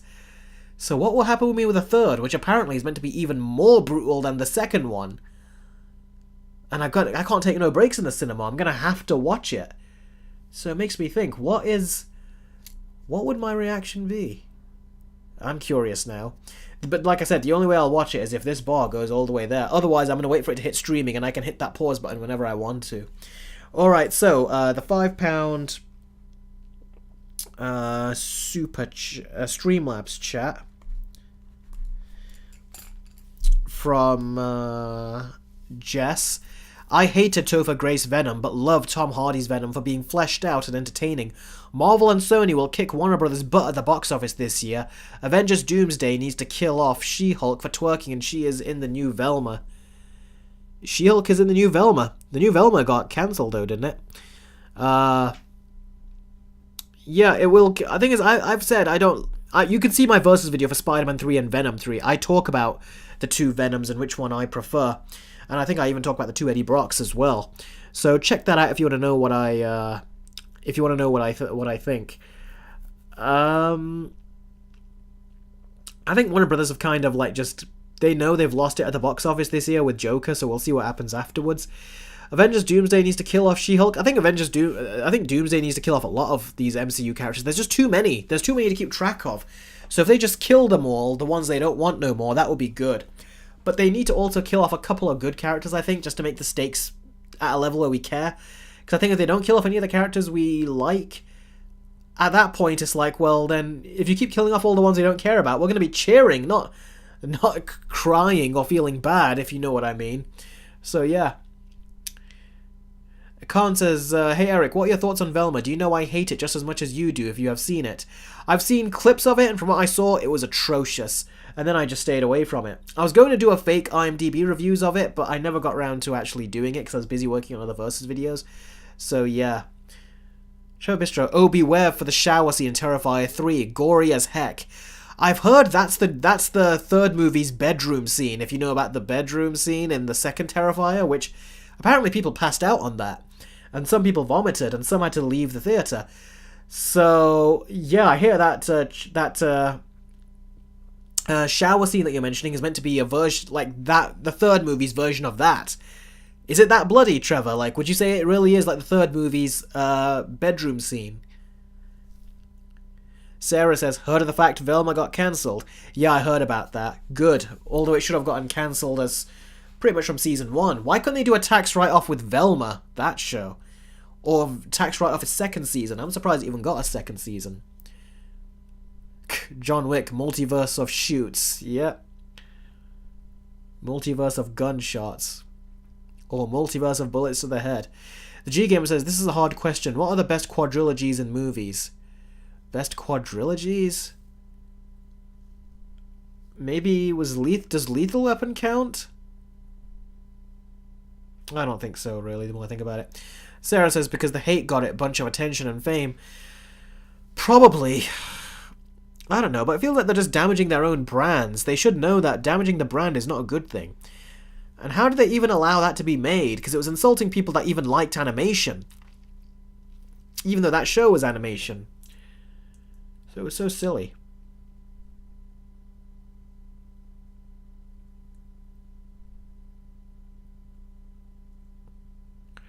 Joker Folia Do was garbage in my opinion, says Joey Nichols. Trevor says, oh, it takes it on a whole other level. I would say this is more gory than the second one. Oh, really? Boy. Terrifier 3 is more gory than the second one. And Trevor just said it takes the bedroom scene to a whole other level in the shower. Dude, how can you take it to a whole other level from the second movie? Although the weird thing in the second movie is that when he cuts her back and he pulls the skin off, you don't see that skin off in the later shots. That was so weird, that was. Her screaming was not convincing either with that acting. I remember, but man, did he mess her up. I don't know how he can do more with that the shower scene, but we'll have to see, I think. Well, if this gets all the way to the end, then I'll see, otherwise I won't.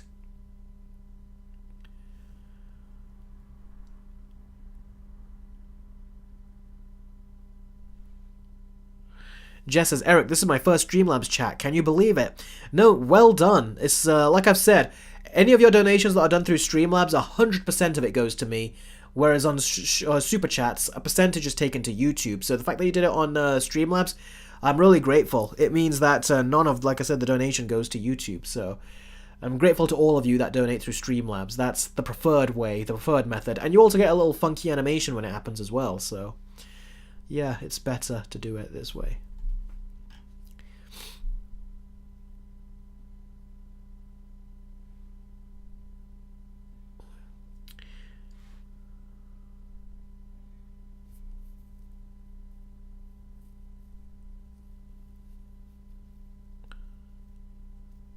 Yes, Jess, we did see your name on screen. It was Jess Navio375 that was on the screen, yeah. MoveFan2002 says, honestly, a movie where people have to stay quiet and not make any sound to not get killed is better than most slasher movies these days. Yeah, probably. I could see what you mean, yeah, but slasher is its own kind of style, isn't it? Oh, that's nice of you, Sarah, to congratulate Jess. So, any more questions on John Wick, or shall we move on to the Q&A session?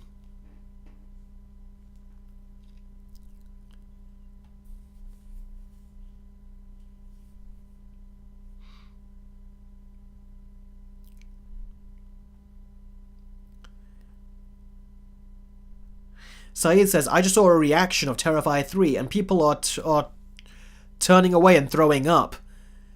Yeah, that's not an exaggeration. In fact, in the second Terrifier, theaters were handing out like bath bags to people, and people on the internet were like, yeah, right, good, nice try there with that marketing, we'll throw up in the theater. And then the director says, no, really, I wish I actually could have, that actually would have been a good marketing idea, but I'm telling you, I didn't think of it. It's real, it's a real story. Yeah, so it's a real story that people have been given bath bags on Terrifier 3, so yeah. Alright then, Q&A time. And now, look at where this bar is now compared to where it was at the beginning when we did this stream. G-Gamer says, was it really that bloody? Because I've seen a lot of blood in movies, especially rated R. G-Gamer, you've seen nothing if the blood is rated R in movies. Terrifier is if we had to give it a rating, I think Terrifier would get NC-17. It's on a whole other level. In fact, do you know the director and creator for Terrifier 1 and 2? After the success of the second movie, some studios, well-known studios, have actually come to the director and says, "How about we finance the movie for you and you make it with us?" Because they wanted the movie's an independent movie, but they were like, "How about we do it under our studio?" And do you know what the director said? He turned all of them down because he said that we're going to be doing things that are going to be really controversial, really violent, and we don't think the studios would allow that. So he said that I would like to, rather than get more money and have it distributed through a studio, I'd rather keep it independent.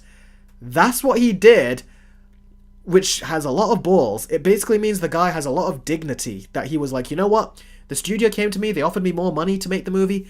I'm going to say no because they're not going to allow me to make the movie the way I want to make it, and the fans love it for all that excessive gore. So that's why he says to the studio, no, I'm not going to do it through yourselves. I respectfully am going to be doing it my own way. And he did it this way. He's saying, all right, I'm going to make the movie the way I want to make it, and it's super bloody from what I hear. Even Trevor just said that. And he said he really enjoyed Terrifier 3. Classic Brickman, how gory is the bedroom scene? So gory. In fact, my brother, he says he actually felt like he had to lie down a little bit after watching that second one. It made him feel a little, not vomity, but a little wheezy. And that was on my computer monitor right here. He was sitting right there when it happened.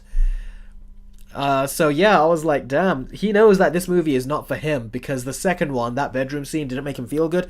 And it made me feel a little woozy too. I was like, I laughed at it, but it looked so messed up. It made me feel a little woozy. So I, like a little, not dizzy, but a little trembly, like a little sick in the stomach a little, just to see such a visual. But I was okay with it. I didn't get sick. But in the cinema, where you can't pause it, where you can't get out of the room, where you have to just go from one scene to the next, and apparently this one's bloodier, I wonder what my reaction would be. Like I said, if this gets to £150 and we reach our goal, I'll watch the movie and I'll let you guys know. I'll give you my honest thoughts. Did I throw up? I will let you know. Did I throw up? Did I feel woozy? Did I feel like getting out? I'll be very honest with you and I'll let you guys know. Classic Brickman says that dude is creepy looking. He is. He's actually a new iconic, he's becoming iconic. There's videos recently of him being at like malls and Halloween stores trying to scare people. So yeah. Saeed, I've not seen Terrifier 3, so if we reach our goal, I'll be able to watch it, and then I'll be able to tell you if you need to watch Terrifier 1 and 2 or not.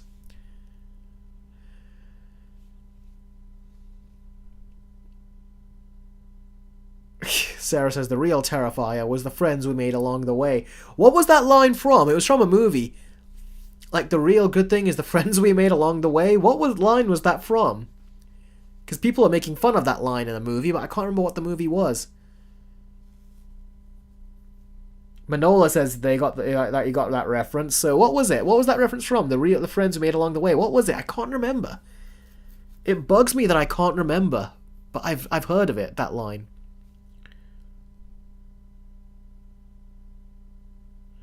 Jess, didn't we just talk about this? Why are you doing that again?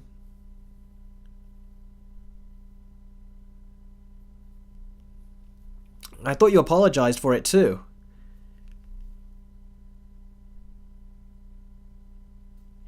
Classic Brickman says, is it like the amount of blood in the elevator scene in The Shining?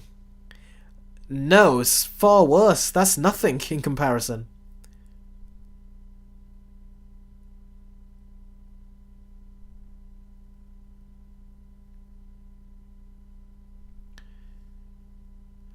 Jess, that was a private conversation between you and me. I prefer not to bring that out because it does not reflect well on yourself. It would not make you look good, so it's okay for you and me to have that conversation, but I'm not going to share our private conversations, amongst everyone. That's not what we do on these streams.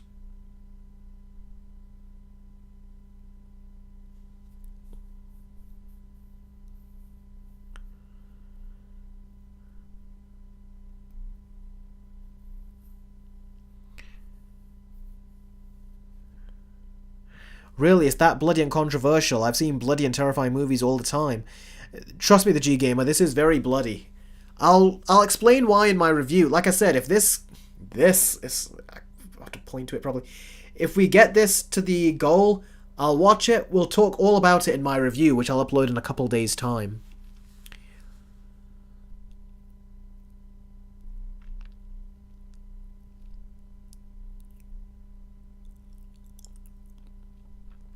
But yeah, it's meant to be incredibly bloody. Like, incredibly.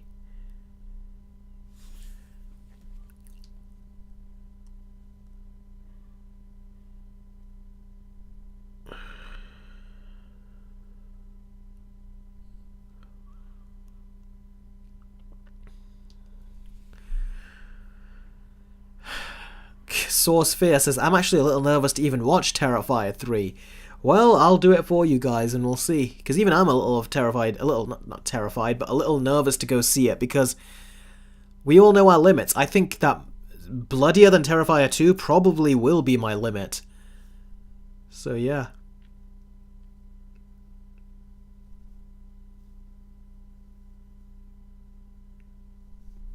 Oh, and that's interesting, Trevor, that is. I didn't expect that. Let's hope it's not an annoying one. Let's hope that it's still... I mean, the movie got a good cinema score, which is not common for horror movies to get a good cinema score that it did. It got a B, so that's actually a very good cinema score. So yeah, what are the questions you guys have?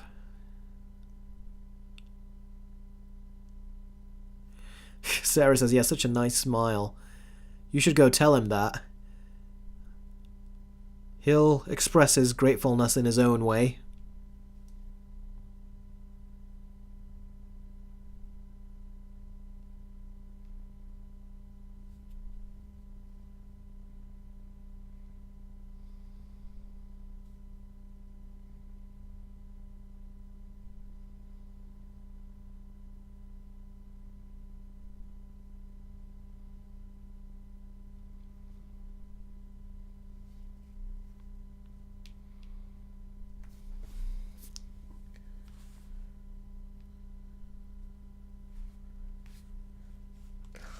Second here.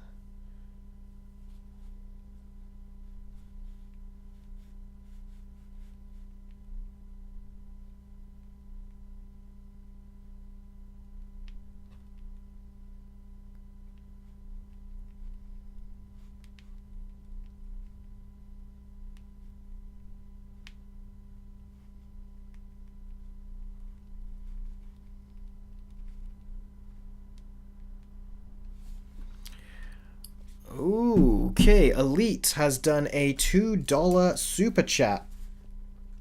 Sorry, I was just chatting to a new subscriber on the channel and just trying to introduce them to the live stream. Kind of like what I did with you, Sarah, except I said to you, come to this, join the stream later on in the day, and then you did. And now you're like a beloved member, very quickly. So, $2 super chat from Elite, who says, you think that Robert Downey Jr.'s Doctor Doom will be a good villain? I think he could be, but I feel like it's going to be hard to see him as a villain. He really has to transform himself, and I mean like Oppenheimer levels of acting, you know, where he transforms his performance. But he also has to transform his look. I think we don't want to see him just looking like a normal Robert Downey Jr. They're going to have to do something to his look. Yeah. And Elite, you donated through Super Chats. Like I said, I'm making this clear the first time, I swear. Because it's new, that's why I'm making sure, just in case you didn't hear. But if you want this bar here to fill up, there you go, that bar to fill up, then you need to donate through Streamlabs, which I've got in the description, the link in the description, and a link pinned in the super chat, and a link pinned in the chat, and then that can raise that, because we are just let's see, just £55 off the limit. £55 off of our goal. So once we reach that goal, that's it. You guys get an extra review from me in the next couple days. Like literally the next 2 days, I'll go see the movie and I'll review it. Because I'm trying to review more movies more often now when new movies come out.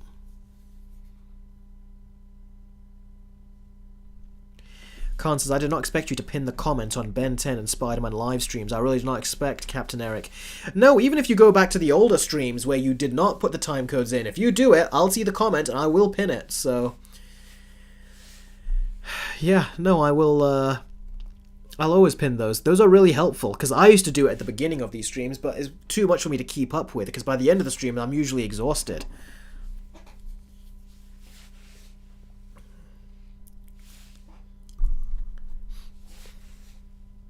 Spirit Hero says, Eric, have you heard of the She-Hulk actress apparently suing Ryan Reynolds over sexism? Is that real?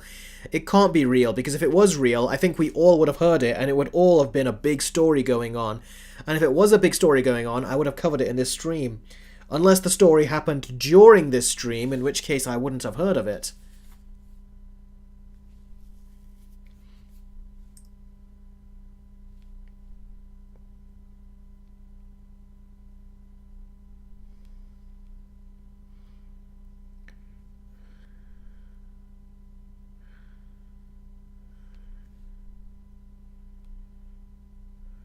Let's see.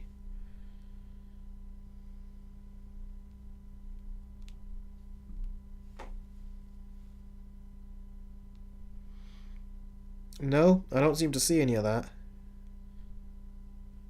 I don't seem to see any of that. If I did, I would have reported on it or seen a bunch of news articles, but I don't.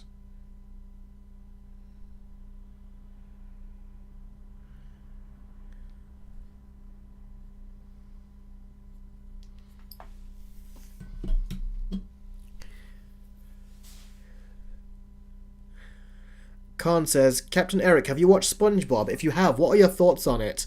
In my opinion, I feel like the show has fallen off really badly, like other runner shows like Family and like Family Guy and The Simpsons. No, my brothers would watch SpongeBob, and I'd be in the room watching it with them. But SpongeBob was never really like my thing. I used to really be into Cartoon Network cartoons, and SpongeBob was a bit too childish for my liking. But there were some funny episodes, like genuinely funny ones. The No Pickles episode, I think, is one of my favourite ones. The SpongeBob's new driving instructor, who was very tough, like a drill sergeant, that was a funny one. I'm sure there's a couple of other ones too, like the sandcastle ones that they were building. Patrick and SpongeBob building sandcastles and making a war out of it. That was a classic one that we used to enjoy watching when we were younger. So sometimes I would walk in on a good episode, and then you'd walk in on some that were just not so good. I did watch the 2004 SpongeBob movie with my brother, and he told me what the movie was, that it was essentially supposed to be the end of the 3 seasons, and the creator was going to just end the whole story after that with that movie. But then the movie did so well, and Nickelodeon wanted more seasons of SpongeBob, so he made more, and he says that, well, all these other seasons take place before the movie, because he wanted it to end with SpongeBob being the manager or something. So that's what they did. I thought that movie was actually really quite funny. We both watched it recently, we did, about a week or 2 ago. It was really funny, but it got really stupid really fast by the ending. By the time we got to the ending, it's like they just didn't know what to do, so they just did a bunch of random shit, and the movie, I was like, the ending ruined it. I was like, it's a really good movie, but the ending just ruined it. So yeah, I was actually enjoying it and having a good time with it at first. So yeah.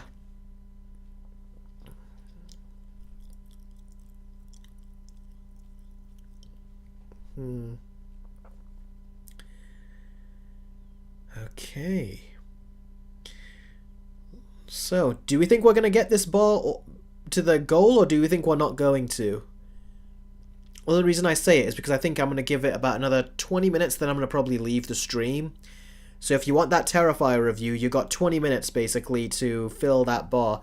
If it gets filled, I'll go watch the movie in the next day or two, and the review will be up in a day or two. If not, then the Terrifier 3 review won't be happening.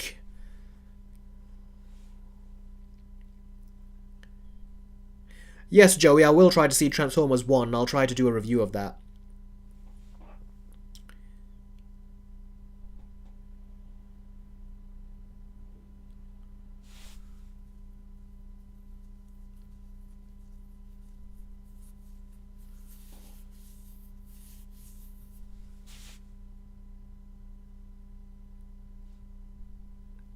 Crazy Cat Lady says, I gotta go. See you. See you next time. No problem, Crazy Cat Lady. It's great to see you as always. Look forward to seeing you again soon.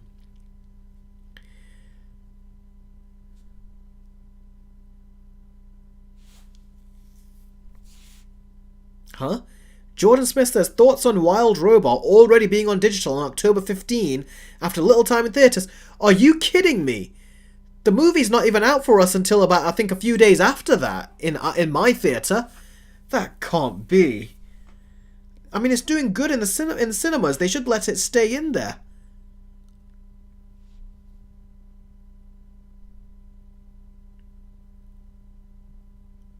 Oh. Let's see. Wild Robot. What is wrong with them?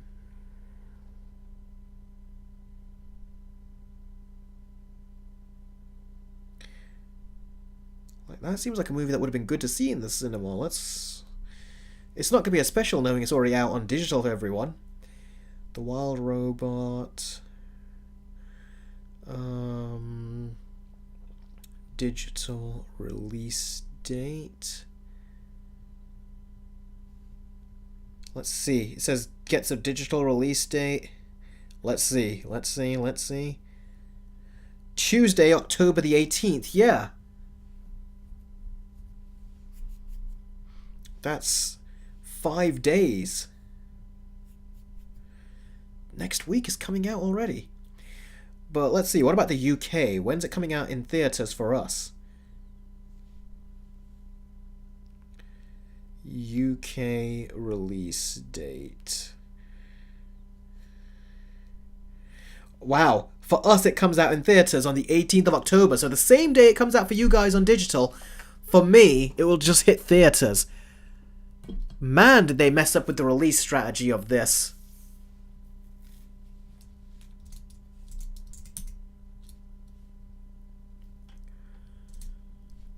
What a jip that is. Charlton said, that's my birthday, 18th of October. Oh, happy belated birthday. Oh, happy early birthday, buddy. Oh, that's just lame, isn't it? To do that.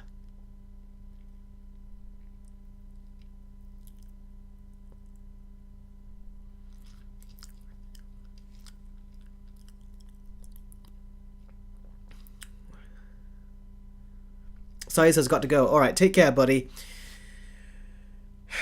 Alright, guys, about 15 minutes on the stream. So if you have any questions, super chats, or preferably Streamlabs chats, if you want me to get this review done in the next couple of days, get them all done as you can. Some guy leaked the promotional video for Invincible Season 3, and it's coming out February 6th, 2025. It better be a binge. I'm not waiting week after week for that show. Especially after what they pulled with the final episode of Season 2. Or just what they pulled throughout Season 2. Khan says, we most likely won't get that Terrifier 3 review, but honestly, I'm okay without it. Honestly, I honestly wanted to make, like, a video between Transformers vs. Transformers the movie. I won't be doing that. I won't have time. I'm working on Joker vs. video, Joker vs. video, Beetlejuice vs. video, which is practically done now. Also working on the Puss in Boots vs. video. A lot of videos I'm working on, and then some quick movie reviews. So there's a lot of videos that I'm working on, so I don't have time to do a Transformers versus. Really? The G Gamer says also they say that a sequel to The Wild Robot is in the works. That's interesting. Spirit here says, Eric, have you heard that the actor who plays Art the Clown wants to play the Joker in James Gunn's DCU? Yes, I have heard of that. He would do a very good job, I think. I think he would do a very good job. But at the same time, he's got videos of him doing a good job, but I think it's because he hasn't got the writing or the proper directing to really, like, make his character be as scary or intimidating as he could. So I think he's kind of a bit of a letdown, I think, in his performance. But he has got the voice. He's got a very good voice for Joker. But clearly his great acting really comes from his body language, this Terrifier guy. Not so much from his vocal performance, I think.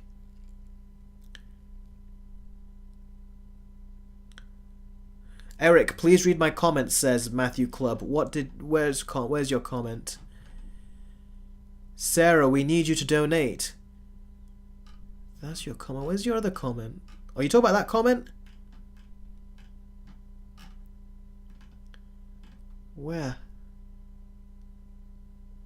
Which comedy? Oh, fun fact. Here it is.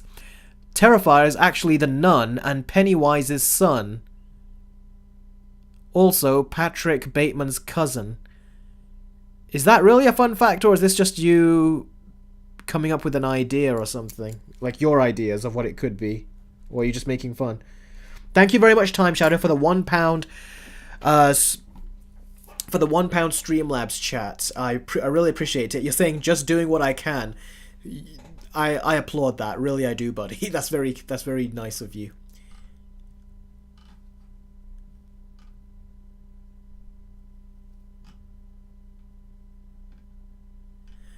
Sarah's entered the stream again. Sarah, I said I was going to end the stream in 10 minutes. So I said to anyone, if they have any super chats or Streamlabs chats, and I said preferably Streamlabs chats, so that way we can get that to the end, then now's the time in the next 10 minutes, because that's when we're going to be signing off.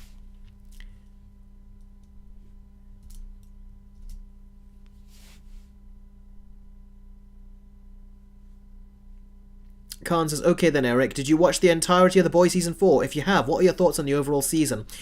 I was very disappointed with The Boys Season 4. I've liked all 3 seasons, even though some people didn't like Season 2 or Season 3. I liked those a lot, but Season 4 really annoyed me. The reason Season 4 of The Boys really annoyed me is because, first of all, politically, they picked a side. Usually The Boys kind of like zooms out on the two sides and kind of like sees the absurdity in both, and it makes fun of both. This time they picked a side, and it took away part of the satirizing nature of The Boys. It took that away, and it made it less funny in that regard, and it just seemed like they were just poking, like just throwing mud essentially at. They picked one side, threw mud on the other side, is what it felt like. And there's some stuff where I'm like, yeah, I agree. I was like, I agree, but this is not fun like it was before. And then at one point, they just kept saying, well, characters would usually react to this, but they're not going to because they're alt-right. Am I right? Alt-right people, there's one character who comes out as having molested a child. And what they do, for some reason, they say that, yeah, we'll put that information out there, and because these are alt-right people, they'll just be fine with it. And I'm like, come on, in real life, they would be against people like that. But now, it was using basically, the boys were siding with the left and trying to attack the right. And by doing that, it's like they were using that for a lot of narrative shortcuts. And I was like, that's not good. And then it felt like a lot of padding the whole season, especially with Frenchie. A lot of padding, because it felt like they were only supposed to have 4 seasons, but Amazon said to them, how about you do 5? So season 4 felt like a lot of padding. So I really wasn't a fan of it. There were good elements in there. Butcher was great, Homelander was great, but there was a lot of messing around, wasting time, I thought. So I think the final season would be better, but this season I thought was bad. And there was something with Kimiko at the end that they did. I'm like, seriously? That's how you're going to do it? That was no good. I thought that was really no good how they did that. So, yeah, I've been very, very disappointed with The Boys Season 4. I didn't like it all that much. So, yeah, I was not a fan. Okay, we've got a $6 super chat from Sarah. Okay, Sarah says, what's your favorite color and animal, and how does it relate to your favorite movie? Totally not trying to stall you. That's okay. Let's see.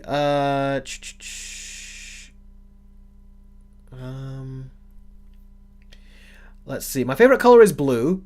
Although I say blue is my favorite color, but if you look at all my tech devices, whether it's my phone, whether it's my Nintendo DS when I was a kid, whether it's anything, my Steam Deck, like my monitor, webcam, microphone, everything, all my devices are black. I always go for the black color, even though blue is my favorite color. It just looks more sleek, I think. So blue is my favorite color, but black is what I normally buy all my devices in. And how does it relate to your favorite... Oh, and animal. Favorite animal? I'm not really an animal person. I have eczema, so animals really get me all itchy and everything, so I try to stay away. They aggravate my skin. And how does it relate to your favorite movie? I don't understand the question. How does my favorite color and animal relate to my favorite movie? Because my favorite movie is The Dark Knight, which is also black. I don't know how to answer that, Sarah. I'm sorry. I need a bit more, like, a bit more elaboration on the question.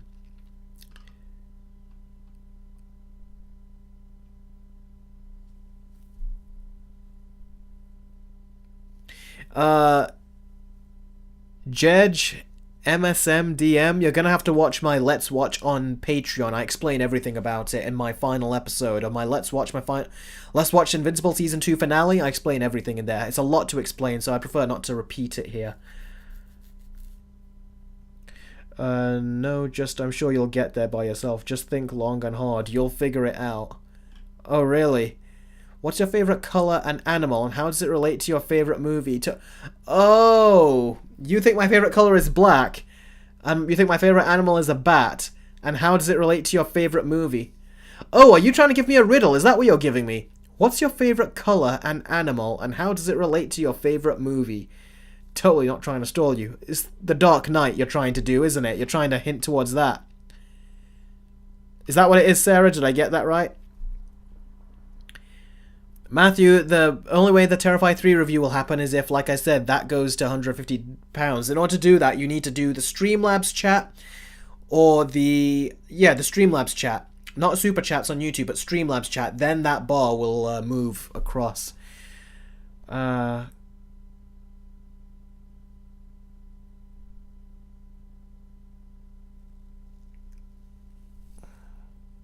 Sarah says maybe. So I feel like the penguin in that episode when Sophia walked behind him. Is that a yes, or... Spirit Who says blue is my favourite colour, but I'm always seen wearing black from head to toe. Yeah. King of the Monsters 2021, the Godzilla stuff has not happened yet, because like I said, I need to finish my Beetlejuice video, which is right towards the end. So when Beetlejuice is done, I've got a slot free, then I can get to doing the video, because otherwise I will just be... My mind will want to implode because I'll just feel like too much pressure.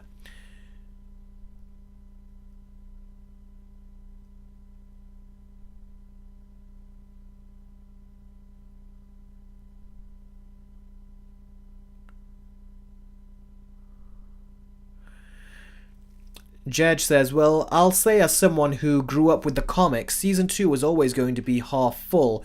Season 3 has some of the best storylines of the entire show and will restore the hype to the show. My problem with Season 2 is that would have been fine if we got the episodes at a good pace, but we didn't. We got the first 4, and then they gave us some bullshit about saying that, well, that 4th episode is going to be so intense, you're going to need a break. And it really wasn't. I was like, a week break would have been fine, but instead they made us wait... was it 3-4 months to get the next 4 episodes, and then we didn't get to binge them. We had to wait to see them one a week. That release schedule was the worst release schedule, and we had to wait so long for a season that ultimately not much happened in. So yeah, I did feel like I was really like they screwed us over is what I felt like. It was a waste of time. So they killed my hype for the show based purely on what they did. And how it was just a mess. It really was. It was just, I thought, horrible.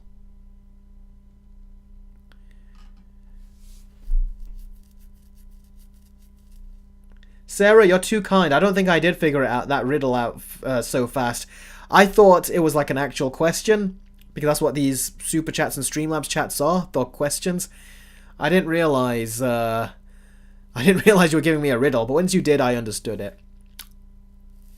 The reason that threw me off is because I've always said my favourite colour is blue and you thought it was actually black when it wasn't, so that's what threw me off. It's like black is not my favourite colour.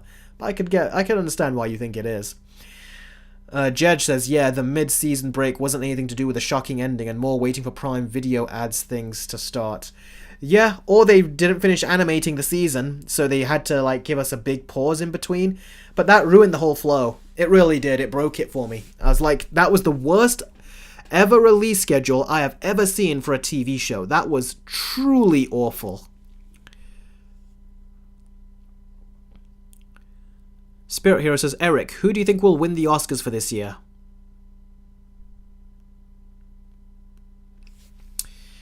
I don't know. There's not really been too many good movies coming out this year. Joker 2 was my most anticipated. Look how that turned out.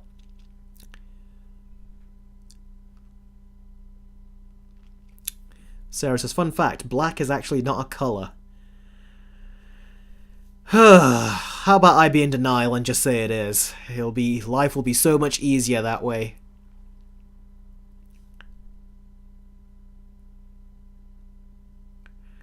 Sarah, you are so kind. Still, you're saying your budget was over, but you're still donating to me.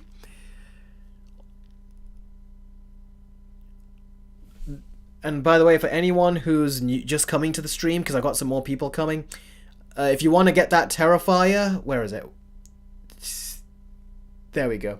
If you want to get this Terrifier bloodline to basically go more away to the other end, you got to donate through Streamlabs, alright? If you want that bar to move forward.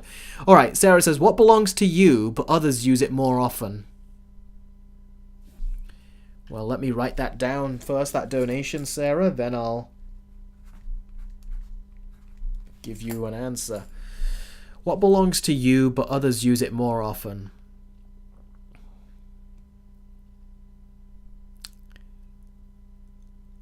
My face?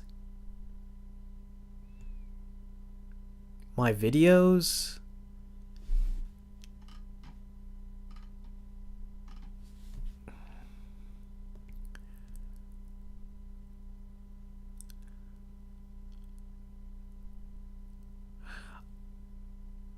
What belongs to you but others use more often?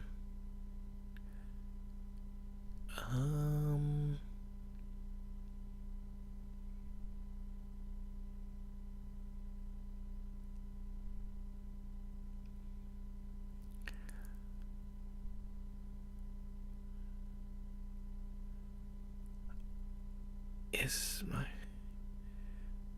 Eric Matthews wants to Eric, it's my name, isn't it? Oh, I got that when I read Jess's question here. Eric Matthews wants to tell you something about my previous comment. Well, as soon as I read Eric, I was like, he just used something that belongs to me. It's my name.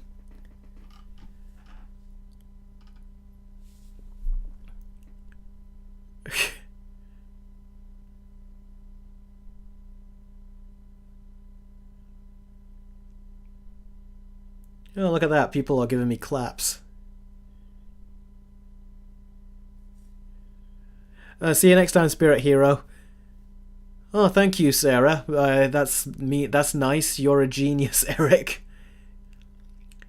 Well, looks like Matthew Clubb got it as well, as I'm looking at these comments scroll down. No one has ever gotten that before, says Sarah. Well, thank you very much. I think it still took me a while. I was never too good with riddles.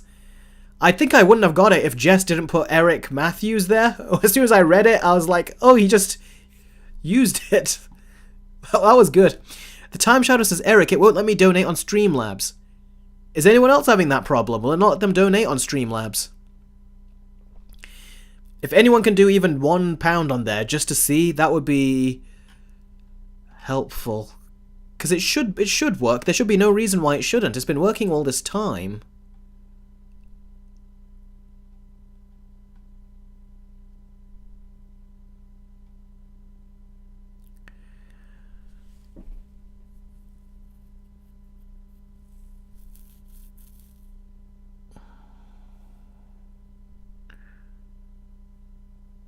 Eric versus the Riddler, a battle worth seeing.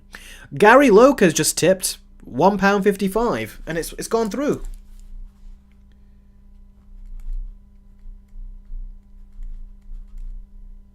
So it is working clearly. Guys, we only need like £50 more in order to get the Terrifier 3 review. We're not far off now. Gary Loke says, I thought what Mallory did at the end of Season 4 was rushed and was only a way to have Butcher make that decision at the end.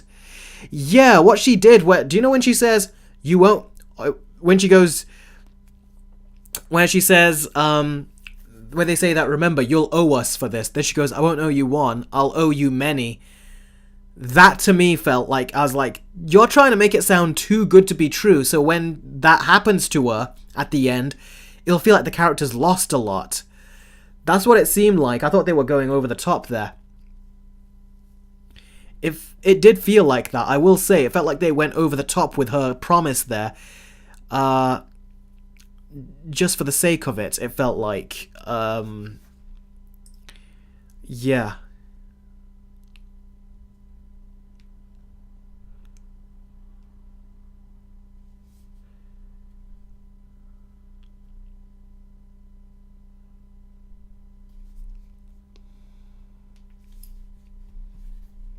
So yeah, I do think that was that was badly done. And the way she went, I would have liked her head to get crushed, not the way she went. That was disappointing. Matthew Clubb, what are you saying? I just saw Jess's thing saying, guys, keep donating to Eric. Hurry, please, so Eric can scream. Whoa. Well, it looks like it might not happen. It's alright. I've got other reviews coming. I will be reviewing Transformers 1. I plan to go see that, and I'll see if... like I said, I'm going to try to do more current movie reviews, but Terrifier 3 looks like it might not be one of them. Unless by some miracle that goes to 150, I won't be. Let's see. So Matthew says below that, Eric, what gets more wet the more it dries? What gets more wet the more it dries?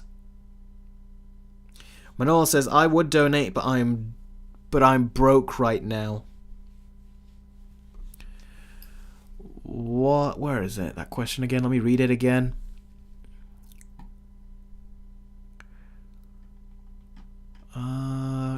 Where is that gone? What gets more wet the more it dries? What gets more wet the more it dries? A fabric? Or is it a towel?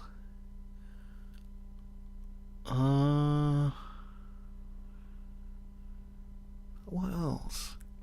Sheets?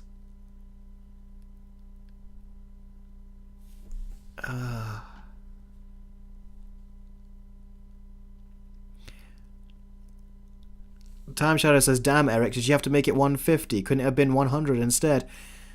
Honestly, for a review, I thought that it would be cool to test the 150 one. Let's see. What has keys but no locks, space but no room? You can enter but not go outside. What am I?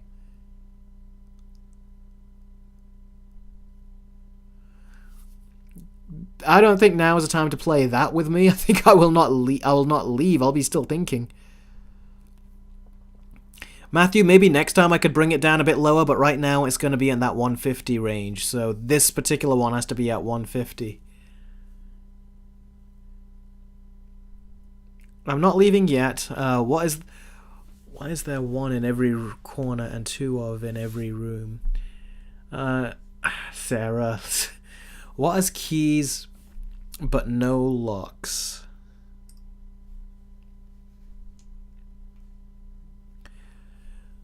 What has keys but no locks, space but no room? You can enter but not go outside. What am I?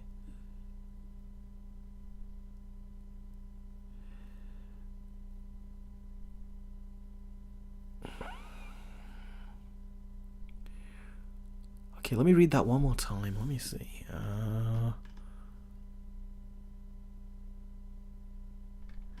I'm not writing them all down. I'm doing Jess's, and then I'm going to see if I can stop right there. Because, guys, I'm not going to be doing so much riddles. Now, where is hers gone again? What has keys but no locks, space but no room? You can enter but not go outside. What am I? I mean... keys but no locks, space but no room. You can enter but not go outside. You're not talking about a keyboard, are you? Because it just hit me when you said space, keys but no locks, space but no rooms, enter but not go outside. But you can press escape, and escape is supposed to take you outside. That's the only thing that's the only hole I think that's there. No, it can't be a keyboard. What else?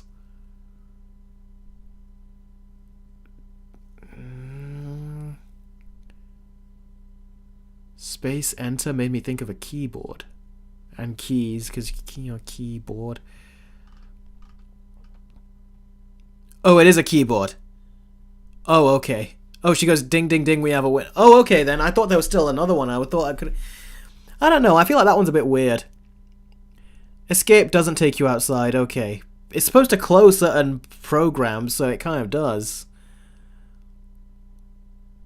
Khan, if you want to know what I don't like about Pixar's cars, watch my old Q&A video. I actually answer it right there. The Q&A where you actually see me. I talk about it.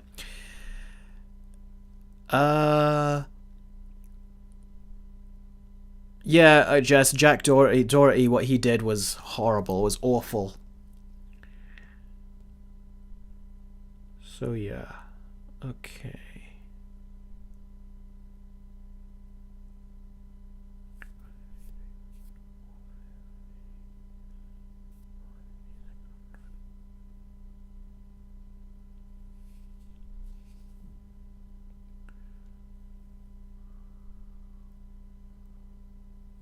What are your predictions for Transformers 1? I don't know. I'm hoping I like it. Because I've not been a big fan of Transformers when I was a kid in terms of watching the cartoon, so I don't have that kind of attachment like other people do. But you guys really want to know what I think, so yeah, it'll be interesting.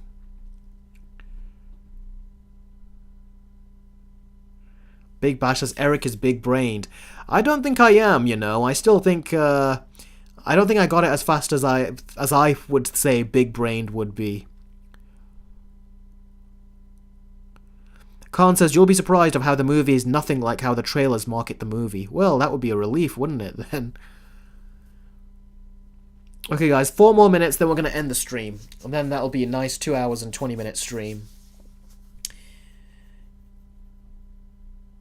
Sarah says, you are big-brained compared to all those people that just couldn't answer. Yeah, I suppose so.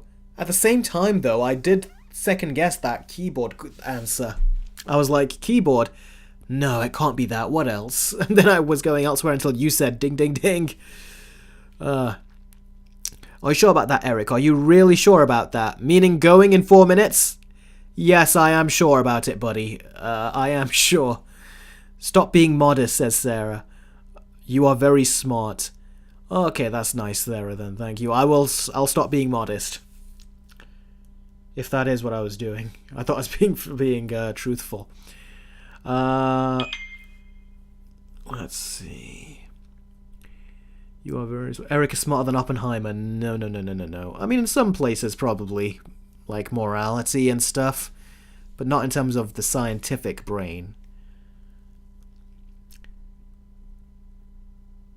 Yes, Jess, I've seen that. He is a terrible human being. Sarah says, I like that little ding sound effect. That's my phone when I get an email or notification or something. Like, you know, then you hear that. Matthew says, hey, Eric, have you seen Terrifier 3? No, I'm trying to wait to see it when it comes on streaming. Because the second movie made me feel like I had to take a little pause here and there. And I think the third movie, watching it in theaters, would just make me probably get woozy. I don't know. But like I said the only way I will is if that donation goes if we reach our goal, basically, then I'll go and see the movie in theaters. Why is Manola leaving? I had a fun time day talking with everyone during the stream, but I gotta go now. Bye, everyone. Bye, Manola. Thank you very much for joining the stream. I really appreciate it. We're gonna be heading out soon anyway. And for anyone who's saying, I think it would take actually a miracle for that at this point to go to the goal it needs to get to. So maybe next time. Jolie says, what's the time limit on the donations when this stream ends, which is going to end in about 3 minutes?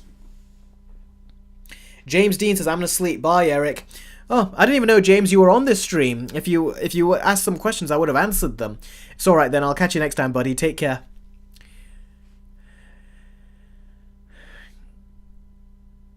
The G-Gamer says, can I ask if it doesn't reach the goal next week, does it come back into the cycle again, or a different movie goes goal next week? If it... I don't know, I've not really thought of it. This is the first time I'm doing this. I literally just thought of this before we started this stream, so I haven't thought it through that much. You'll find out in the next week's stream. It might be a different goal, it might be the same one, I don't know. I don't even know how long this movie is staying in theaters.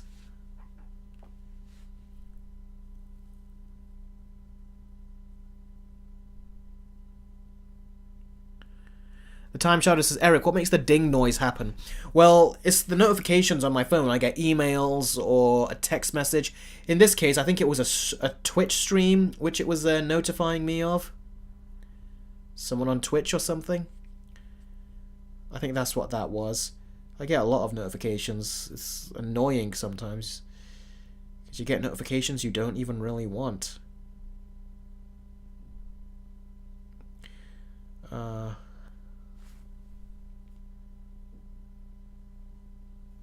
Yeah, so... yeah. King of the Monsters 2021 donated £1. Let's write that down. He says, stay for 5 more minutes. In the meantime, better ape villain, Scar King or Proxima Caesar? I would say Proxima Caesar. He had more character to him. Both very different, but I'd say they're both not great either. But Proxima Caesar I was more entertained by when I was watching him. But Scar King was also fun as well. Alright, King of the Monsters, I'll stay for 5 more minutes. I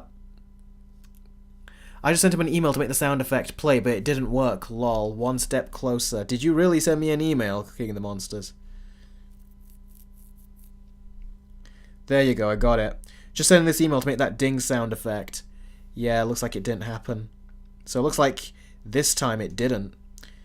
Which is interesting. Well, maybe it was something else then, wasn't it?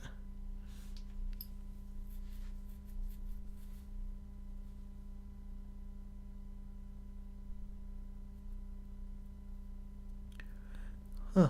£99.19. We have, because of that £1 from King of the Monsters and £1.55 from Gary Loke, we have gotten quite a lot closer with that Terrifier 3 review.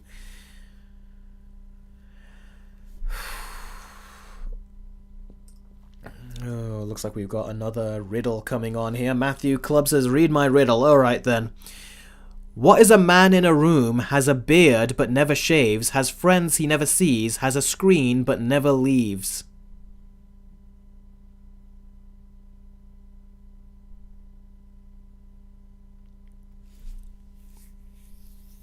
Khan says, Eric says, you have Carter in your name. You're gonna have to be careful once you meet Arnold Schwarzenegger. He might terminate you once he hears your name.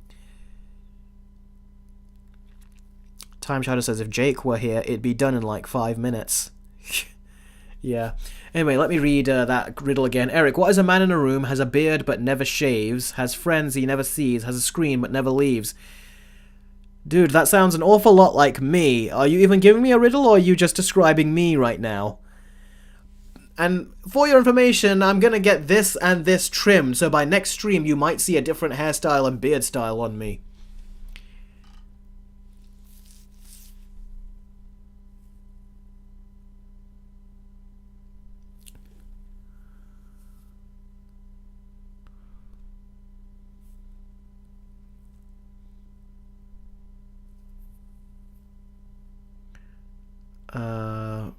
Did Matthew just say... Where is it? Oh, take care, Charleston. Thank you very much for joining the stream. We're going to be leaving very shortly now. Where is it? Where is it gone? Matthew Club, did you just say... I mean, and he's got a smile on his face. I think he does mean me then, yeah. Sarah says, I've grown quite attached to the beard and hairstyle. Well, that's nice then. I think it's getting a bit overgrown now. And the hair in the morning is becoming a bit unmanageable. So I think it's about time to get this reset and let it grow again. Matthew Club says, okay, yeah, you got me. That was a nicely put together riddle, though, I will say. You saying it wasn't all that good? I thought it was. What is there one of in every corner and two of in every room?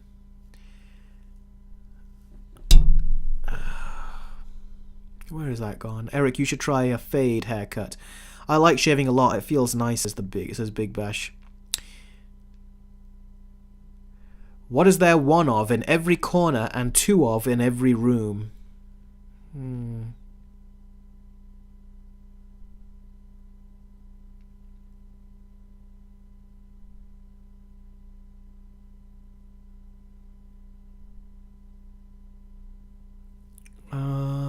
Where is it? One of in every corner. Jolie the Nighthawk, you've super chatted $5. I don't know if you... I keep saying to this, you guys, I don't know if you're trying to make that go higher, but if you are, you need to donate through Streamlabs that I've linked in the chat, and in the description. That way, that line of blood will go by where is it? Will go by further. It's not moving if you just do super chats. My pen just flung out of my hand there. Let's see. That's a $5 super chat from Jolie the Nighthawk, and he's not asked a question in it. So thank you very much then for the super chat, buddy. That was very kind and nice of you. Let's see.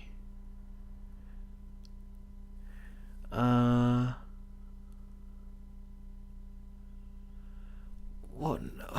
I'm trying to think of this one. What is there one of in every corner and two of in every room?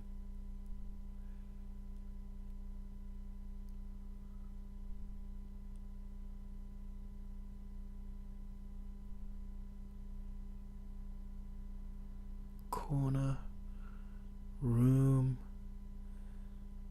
one of in every corner, two of in every room. Corner, room. Are you talking about the words? Corner has one of in every corner, two of in every room. Corner has one O and room has two O's? Is it one of those things where you're not talking about the corner of a room, but you're talking about the corner, the word corner? Is that what we're doing?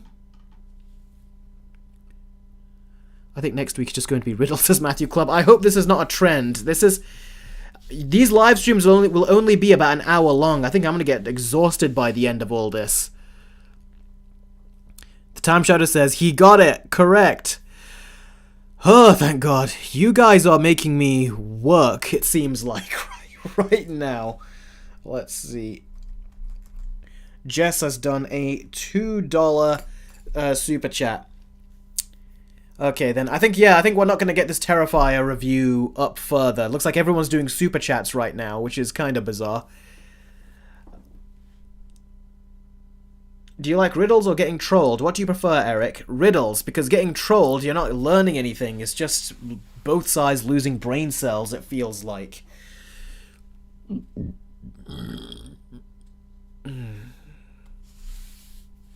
Eric, say Doomsday in Batman vs Superman with a shocked face. 2016.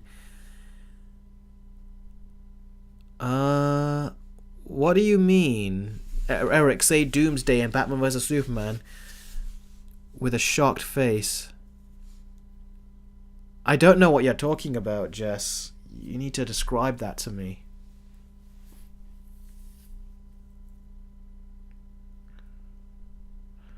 That is a weird request, Big Bash. I don't know what it means. It is a... Look, I answer questions. I'm not going to be like Dance Monkey, do that for these super chats. I'm not that desperate for them. Matthew Club says, I'm going to go now, Eric. I had fun with this one. Alright, bud. I had a lot of fun with it too. It was a very different kind of fun, but I had fun too. So thank you for joining the stream and take care.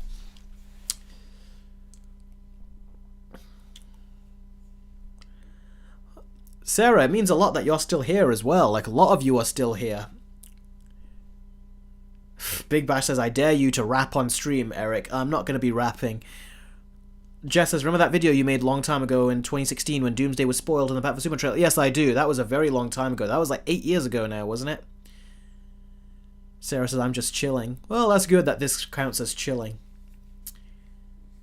I will say, I'm surprised the Terrifier 3 review got as high as it did.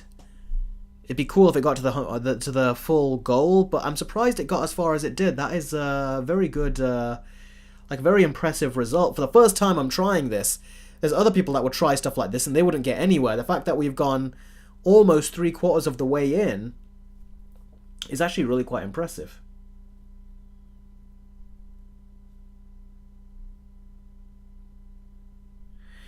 Is it weird knowing that you are turning 30 soon, said Big Bash. It is. I never thought, it felt like me being, when I was a kid, the idea of me being 30 felt like it was just so far in the future that it would never happen. But it turns out it has happened, and it is a weird feeling. Look at that, now we've gotten to £100, 19.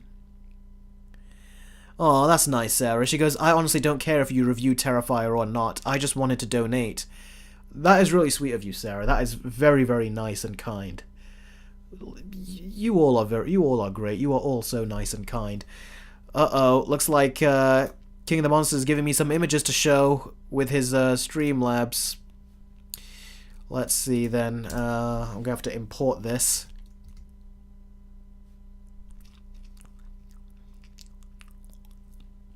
That's a long link.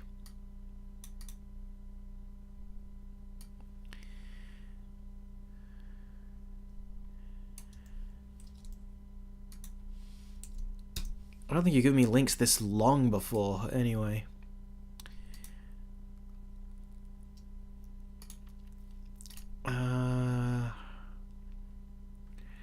Live stream images. What live stream is this? 46.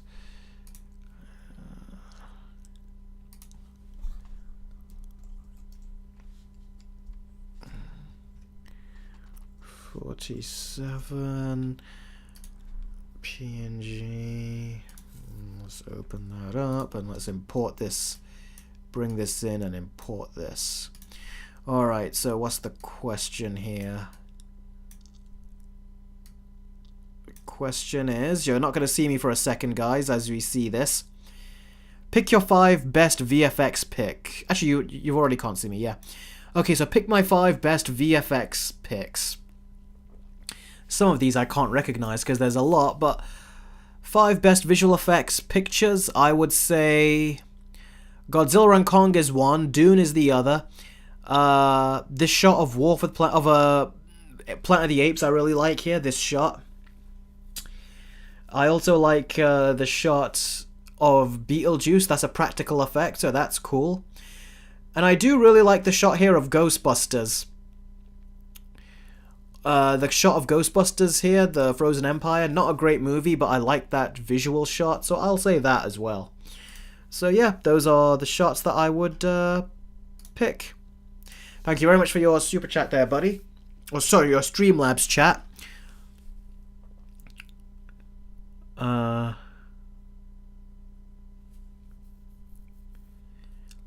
Time code the posters. You don't have to time code the posters, buddy. You don't have to. You could just say Q&A and that's enough. If you want to be more detailed, you can, but I wouldn't say you have to time code that specifically.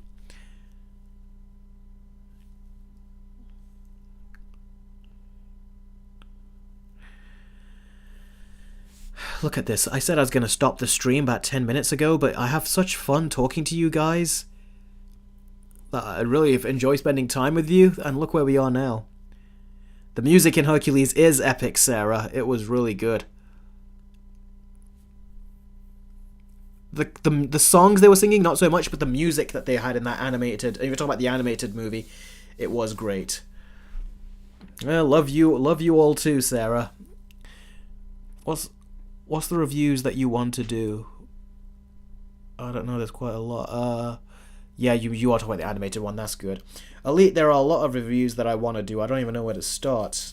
If you talk about the cinema ones, I want to talk about the more newer movies and review those for you guys. So I'll try to find a new format to do that. It's more casual and will at least help me get my thoughts and reviews out there quick without having to do a ton of editing. So I can edit my main videos, but still review brand new movies as they come out. So I'll try to do that.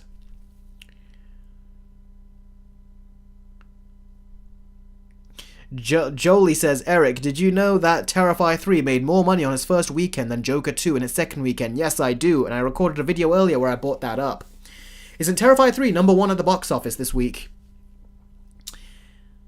So that's very impressive. Joker 2 has fallen off into third place already. Normally it will stay in first place, a movie like Joker, for longer. Or at worst it will fall to second place, but not fall to third. That is embarrassing.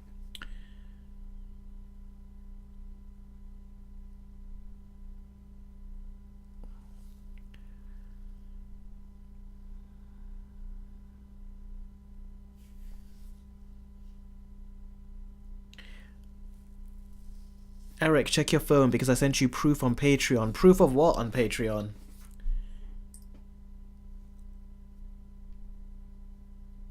And Patreon has been very weird with the app because it's not been letting me go to my messages on my phone, which has been causing all kinds of issues. What the F? Doomsday is in Batman vs. Superman. Oh, is this what you are talking about? Let me bring my brightness down. It's too high for the screen. Is this what you were talking about? This video I did. Let's see if the camera focuses, the webcam. There you go. Is that what you are talking about, Jess? Batman's Gamer, there is a chat on Patreon. It's called Eric Carter's Chat, and on it, a lot of you guys can all... It's almost like Discord, where you guys can all interact like this on this scrollable list. And we can all chat about things. So, yeah, it is something on Patreon. Eric Carter, 2016, those seem like the good old days. Yeah, they were certainly the earlier days. I was very limited. I was very, very limited in terms of the tech I had. I had a laptop I was editing everything on at that point. The Time Shadow says, whoa, do we have to donate to Patreon to access that? Yeah, you need to be, I think the $1 Patreon perk and upwards to you know, be able to go into that Discord there. Yeah, the Patreon Discord, I call it. Yeah. And you can even direct message me there as well. So, yeah, that's a Patreon thing. So, yeah. Oh, there's something so nice and relaxing about this. When we got past the stories and we got past the big questions, there is something very relaxing and therapeutic to be able to just talk to you guys like this. It's 12 right now as well at night. On my end says no chats yet, says Batman's Gamer. Are you... What kind of Patreon member are you, Batman's Gamer? Have you donated, or are you just a free member, or what are you?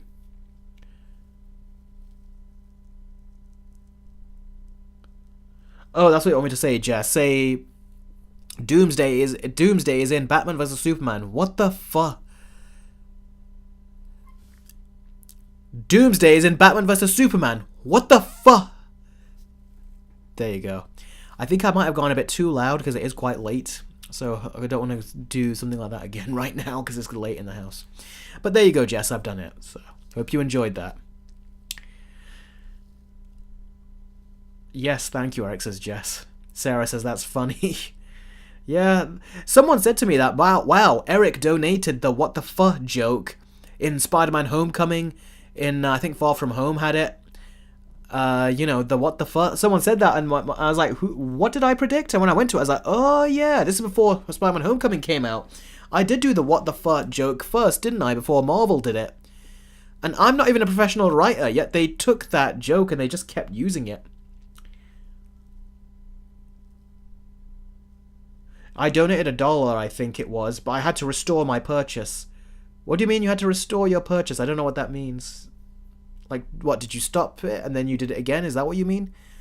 Because it was limited time or something. Okay. What is stronger than steel but can't handle the sun? Oh, are you giving me another riddle, Time Shadow? I don't want no more riddles, please. I want this to be a calm thing now. I don't want to work my brain in, especially this late at night. Batman's Gamer says, I didn't stop, but my access ended. Oh, right. Your access ended. I don't quite know, what do you mean by it ended? Do you mean it ended because you ended it? Or did it end itself? Did you only sign up for a month? Is that what it was? What happened? Because your access shouldn't end if you're donating. You should be able to keep having access.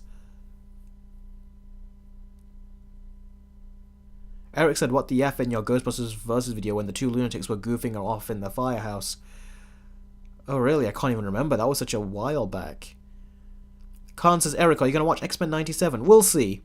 If you become a member on my YouTube, you hit the join button, become a YouTube member, I'm going to be doing some Let's Watch stuff, like watch-alongs.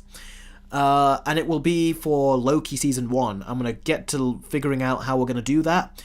And then those will end up on my YouTube Let's Watch. And it will also end up on my Patreon is also the idea as well. So, an X-Men 97 very much could be one of those that I watch as well. Khan says, Eric, are you going to watch... sorry, I've already done that, sorry. So, yes, that could potentially be a thing if you become a YouTube member or a patron on Let's Watch.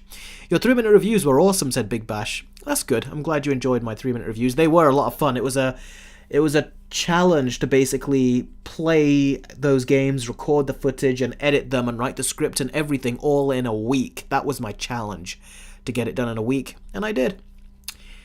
But the show wasn't taking off at the time, unfortunately, and I had to try something else to gain traction. And if I didn't try something else, I probably wouldn't have gotten all of you guys as subscribers, so it's nice.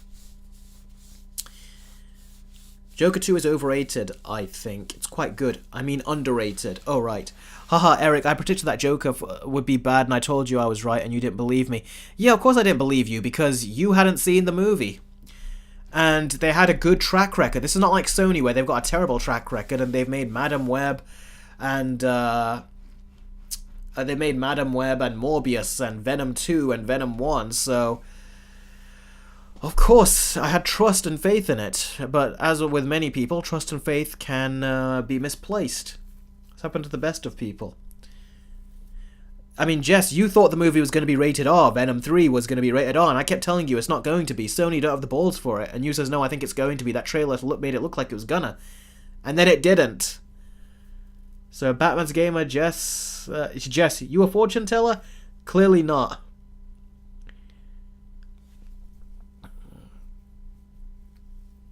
The answer is ice right. What did Time Shadows... what is stronger than steel but can't handle the sun? Someone gave the answer to me on that one, Time Shadow. The answer is ice. The answer is ice, right? And then, Time Shadow went, shh! I'm sorry I read it there. Sorry, buddy. They did confirm it.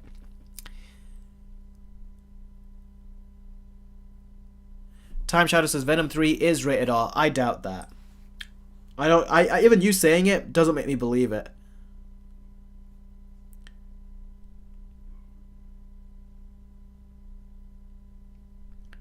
PG-13, there you go. See, you saying it did not make me at all believe it. Like, normally you're like, oh shit, but I was like, no, it's not, it's Sony, they wouldn't do it. Sarah, why was 6 afraid of 7? Because 7, 8, 9. I've seen that Billy and Mandy episode, and I knew that when I was a kid. I said that riddle to my parents when I was a kid. I'm glad to know that you watched that episode of Dexter's Laboratory as well. Not Billy and Mandy, Dexter's Laboratory, where Dexter turned to a clown. He said it to that couple. That was funny. He whacked that woman with a fish. He did. And then he scared them, terrified them, and then he also said the same thing to Dee Dee. Hello, little girl. Do you know why 6 is afraid of 7? Because 7, 8, 9. That's right. And then he lights up her cigarette, which blew up. And then she becomes a mime. Good times. Those really were the cartoons of the day. The Time Shadow says, wait, I could have sworn it had been confirmed that it was a 15. Venom 1 and 2 were 15. Doesn't mean they were rated R, though. In the UK, they got 15s. They just did, but doesn't mean they're rated R. In America, they're PG-13. Here, they just get weird about giving 15 sometimes. It makes no sense. Probably because they think Venom looks scared. No, it can't be it. I don't know. Because he bites their heads. I don't know what the reason why it's 15 makes no sense to me. Big Bash says, I love all the adult jokes in older cartoons. Yeah, they were good. 6 being afraid of 7 was a very good joke as well, by the way. The rating 12 is Time Shadow, but in the UK is basically a PG-13. 15 is where there's a grey area. It's where 15, a light 15 can be PG-13, but a hard 15 is the rated R. And then 18 is rated, like the hard rated R and NC-17. So they kind of like have their grey areas too. Khan says, Eric, you unbelievably handsome dimwit, get the reference anyway. What is the most overrated Batman media that you have seen that you hate but everyone likes? Overrated Batman media. There's a Batman animated movie called, let me see, was it Justice League Dark? Yeah. Justice League Dark with Zatanna in it. I freaking hated this.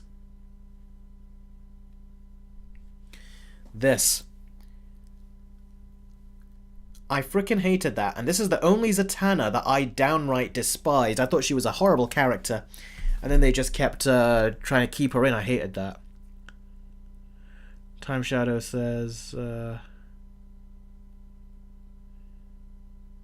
Eric, you unbelievably handsome dimwit. Get the reference anyway?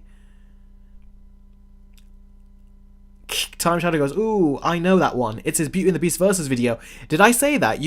Oh, but Eric, you unbelievably handsome dimwit. Is that what I said? Where I was like, but Eric, you unbelievably handsome dimwit. Is that what I did? If I did, I think I know what you're doing. Yeah, that's such a long time ago. That was one of my earliest versus videos. I couldn't remember that. I need to revisit some of those. Ooh, I made some mistakes in those earlier versus videos because I didn't know what was considered offensive, or I was trying to sometimes write something quite strongly worded, but I think I came across too harsh in those earlier videos. In some of them. I'm very impressed with some of the others I did. How does Eric not know what he says in his videos, says Batman's Gamer? Because like I said, that was one of my first versus videos. It's like in the first 5 or 6 or something. It was like really early on. So I don't tend to rewatch these. I know you guys do, but I don't. What is the favorite live stream in your channel? We did do one, but I can't remember. It was one that was very fun. It's hard to remember these things, you know. There's so much, and I'm always having to prepare for the next one. I don't get to reminisce too often. Sometimes I do, but not so often. You're always worried about making the next thing. So yeah, it's hard to kind of like, you know, get all of that in. Being in that video, you didn't even say let the battle the Time Shadow says the blasphemy being in that video. You didn't even say let the battle commence. Did I say let the battle commence in the Lemony Snicket, my first Lemony Snicket versus video? Because I think the let the battle commence was something that came later, I think. I say it all the time now.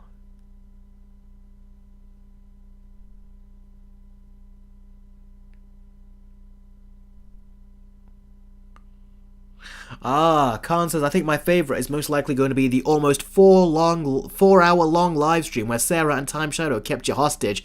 That actually is my favourite live stream. That one kept going. It was really, really good.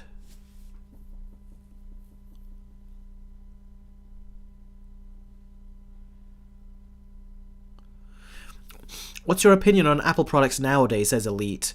Apple products, I think, are just inconsistent. They're making so many of them, and they're taking more and more out of the box. They're raising the prices so much more, and I don't feel like the quality and price ratio is on the level that it should be. The recent Apple product I purchased was my new Mac Mini right here. My M2 Pro Mac Mini, but beyond that, I have not gotten any other Apple products, and I don't intend to. I don't feel the need to either. So yeah. Alright guys, I think I've stayed on the stream for a lot longer. Let's just wrap it up. I'll give you guys... We've been on stream for 2 hours and 47 minutes. Let's give it till 2 hours and 50 and I'll wrap everything up. So that's 2.5 minutes. We'll wrap everything up. So like I said, any Streamlabs chats or Super Chats or anything, now's the time to do it. And that means the Terrifier 3 review, you've only got 2.5 minutes left if you want it to get to the 150 goal. And if it gets to the 150 goal... then, you know, you get the next review from me in a couple days. Sarah says, this was nice. This was very nice. This was... I love spending time with you guys. And you might see that I'm tired now. It's because it's 12:30 at night, 12:32. Yeah. This was very nice.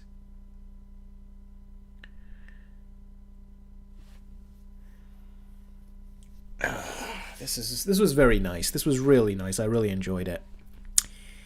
Jess says it's 7:32 in my place. I know, that's why I do these live streams, because these live streams are late at my time, but I know they're right for your time, so I'm always the one that ends up tired by the end. I'm probably going to go listen to some music, have some green tea, edit a bit of my Beetlejuice video, just try to finish it off. You guys on Patreon will get it early access, and those of you that have joined me on YouTube will get early access as well. So, early access, guys, you guys will get the versus video first, and then I'm also going to be editing a couple of other things as well. Oh, thanks, Jolie, I appreciate that. I'm going to be editing a video where I talk about the second weekend box office drop for Joker as well, so I'll be doing that, where I also talk about Terrifier 3 here, getting a much bigger box office position. And I also, in this upcoming video, talk about The Wild Robot and how that got second place at the box office. King of the Monster says, Eric, what if I said that I'm saving up another $200 it depends what you want to use it on. That's entirely your prerogative. If you want, are you trying to hint at another commission? Is that what you're trying to hint at? Whatever you want to do, be sure to let me know, and I'll accommodate you. I'll write it. I'm going to watch that Godzilla movie for you soon, next day or two, and I'm going to try to do the video for that. Oh, Eric, says Sarah. What? King of the Monsters, yeah, it's a hint, but I hate paying international taxes. That's why, King of the Monsters, I said if you don't want to pay the taxes, all you got to do is just come to me. I'll give you a Streamlabs link, and you can donate through that, and there should be no taxes there. The same for you, Sarah. If you want to get me to watch Severance, yeah, you just got to make sure that you contact me first, and I'll give you a link on Streamlabs. There should be no tax for you there, so yeah, let me know. Oh, does it? Streamlabs has a 5% international tax. I was not aware of that. I want to commission you about Severance, says Sarah. I just don't know when is the right time. Message me anytime you want, Sarah, and tell me when you want it. Make sure that it fits the number of episodes that I've said. If it doesn't, just contact me. We'll talk about it, and then we'll see. It's not like when you guys are talking to me about this stuff. Remember, I'm actually, you guys can talk to me more directly. We could be a bit more loose about this. So you don't have to feel like you're confused or anything. If you're confused, just message me on Patreon. You are a patron. You can contact me there. We can have private conversations about this if you want to as well. So, yeah, by all means, if you want to do it that way, you can. And we'll work something out. All right, Time Shadow has done a £2 super chat. You know, I wonder, for all the super chats that were done on YouTube, if they went through onto... well, don't be stressed, Sarah. That's why it's supposed to be fun. It's not supposed to be stressful. It's supposed to be a fun experience to get a video commissioned. That's how I would want it to be if content creators I'm subscribed to would allow me to commission videos for them. I'd want it to be fun, so I'm trying to make it like that for you guys as well. I don't want it to be a stressful thing. So if you just have questions as well about it, then of course that's also fine as well. So... yeah, just so long as you feel comfortable about it and you feel like you're happy to do it, then we'll do it whenever you're comfortable. Okay, so let's see. I didn't think now was a time for riddles. Riddles are very mean right now because I am just tired. I'm full of holes but strong as steel. What am I? That almost sounds like some kind of dirty joke in there, that does. I'm full of holes, but strong as steel. What am I?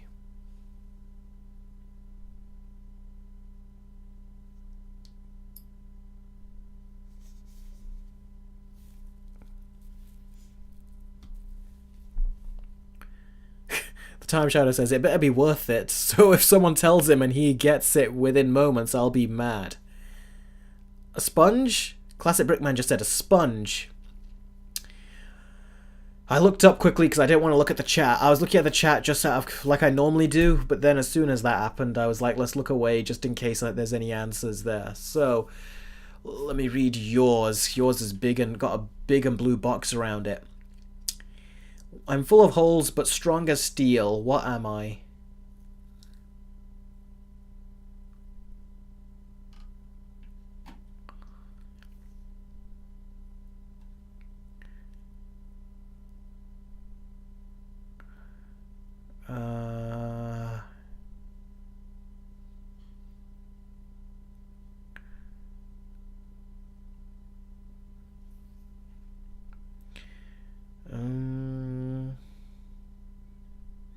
Full of holes but strong as steel. Okay, so that means it's got to be something metal related that is full of holes. Because it's not going to be ice. Someone mentioned ice before, but that was a completely different scenario.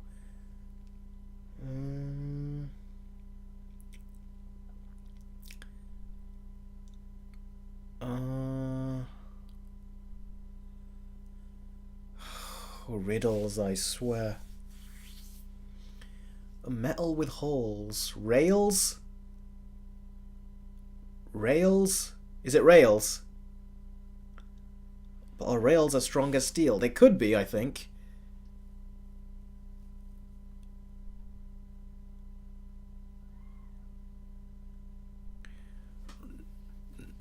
not rails. I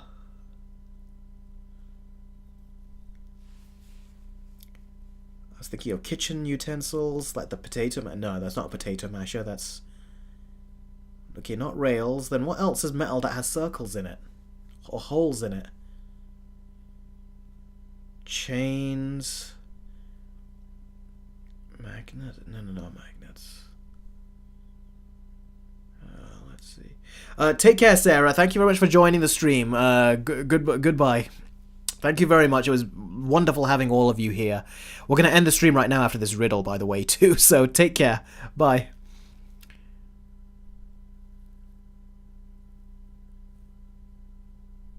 Okay, you know what? I can't give up. You did as donations. I'm not going to give up.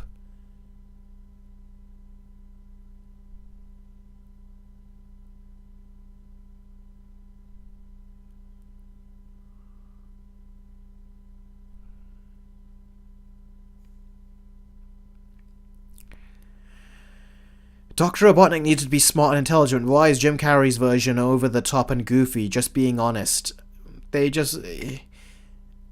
smart and intelligent. Jim Carrey's version is smart and intelligent. He's made all those robots and stuff, you know, so clearly he is intelligent. He even teamed up with Knuckles as well, so clearly he is intelligent, but they just made him goofier. And he is goofy from other games I've seen as well, but they've just made him a Jim Carrey style of goofy, which honestly is... Even if you think it's not Robotnik, it's still a lot of fun. I think it's a lot of fun. Alright, I'm gonna go with I said rails before, but you said it wasn't rails. I said chains, but no one said if that's right or not. So what else is there? Metal with holes.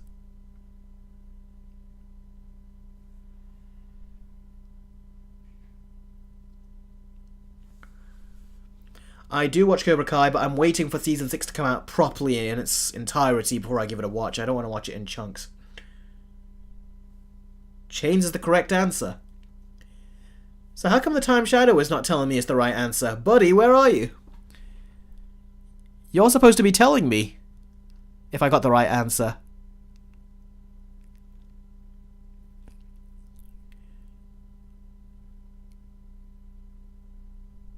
Khan says, Captain Eric, will you make a playlist for all the live streams that you made? That's actually not a bad idea. I should do that. Oh, the Time Shadow said, I was waiting to see if it was your final answer. I've never said my final answer. I've just been giving answers, and people said, that's it, that's all.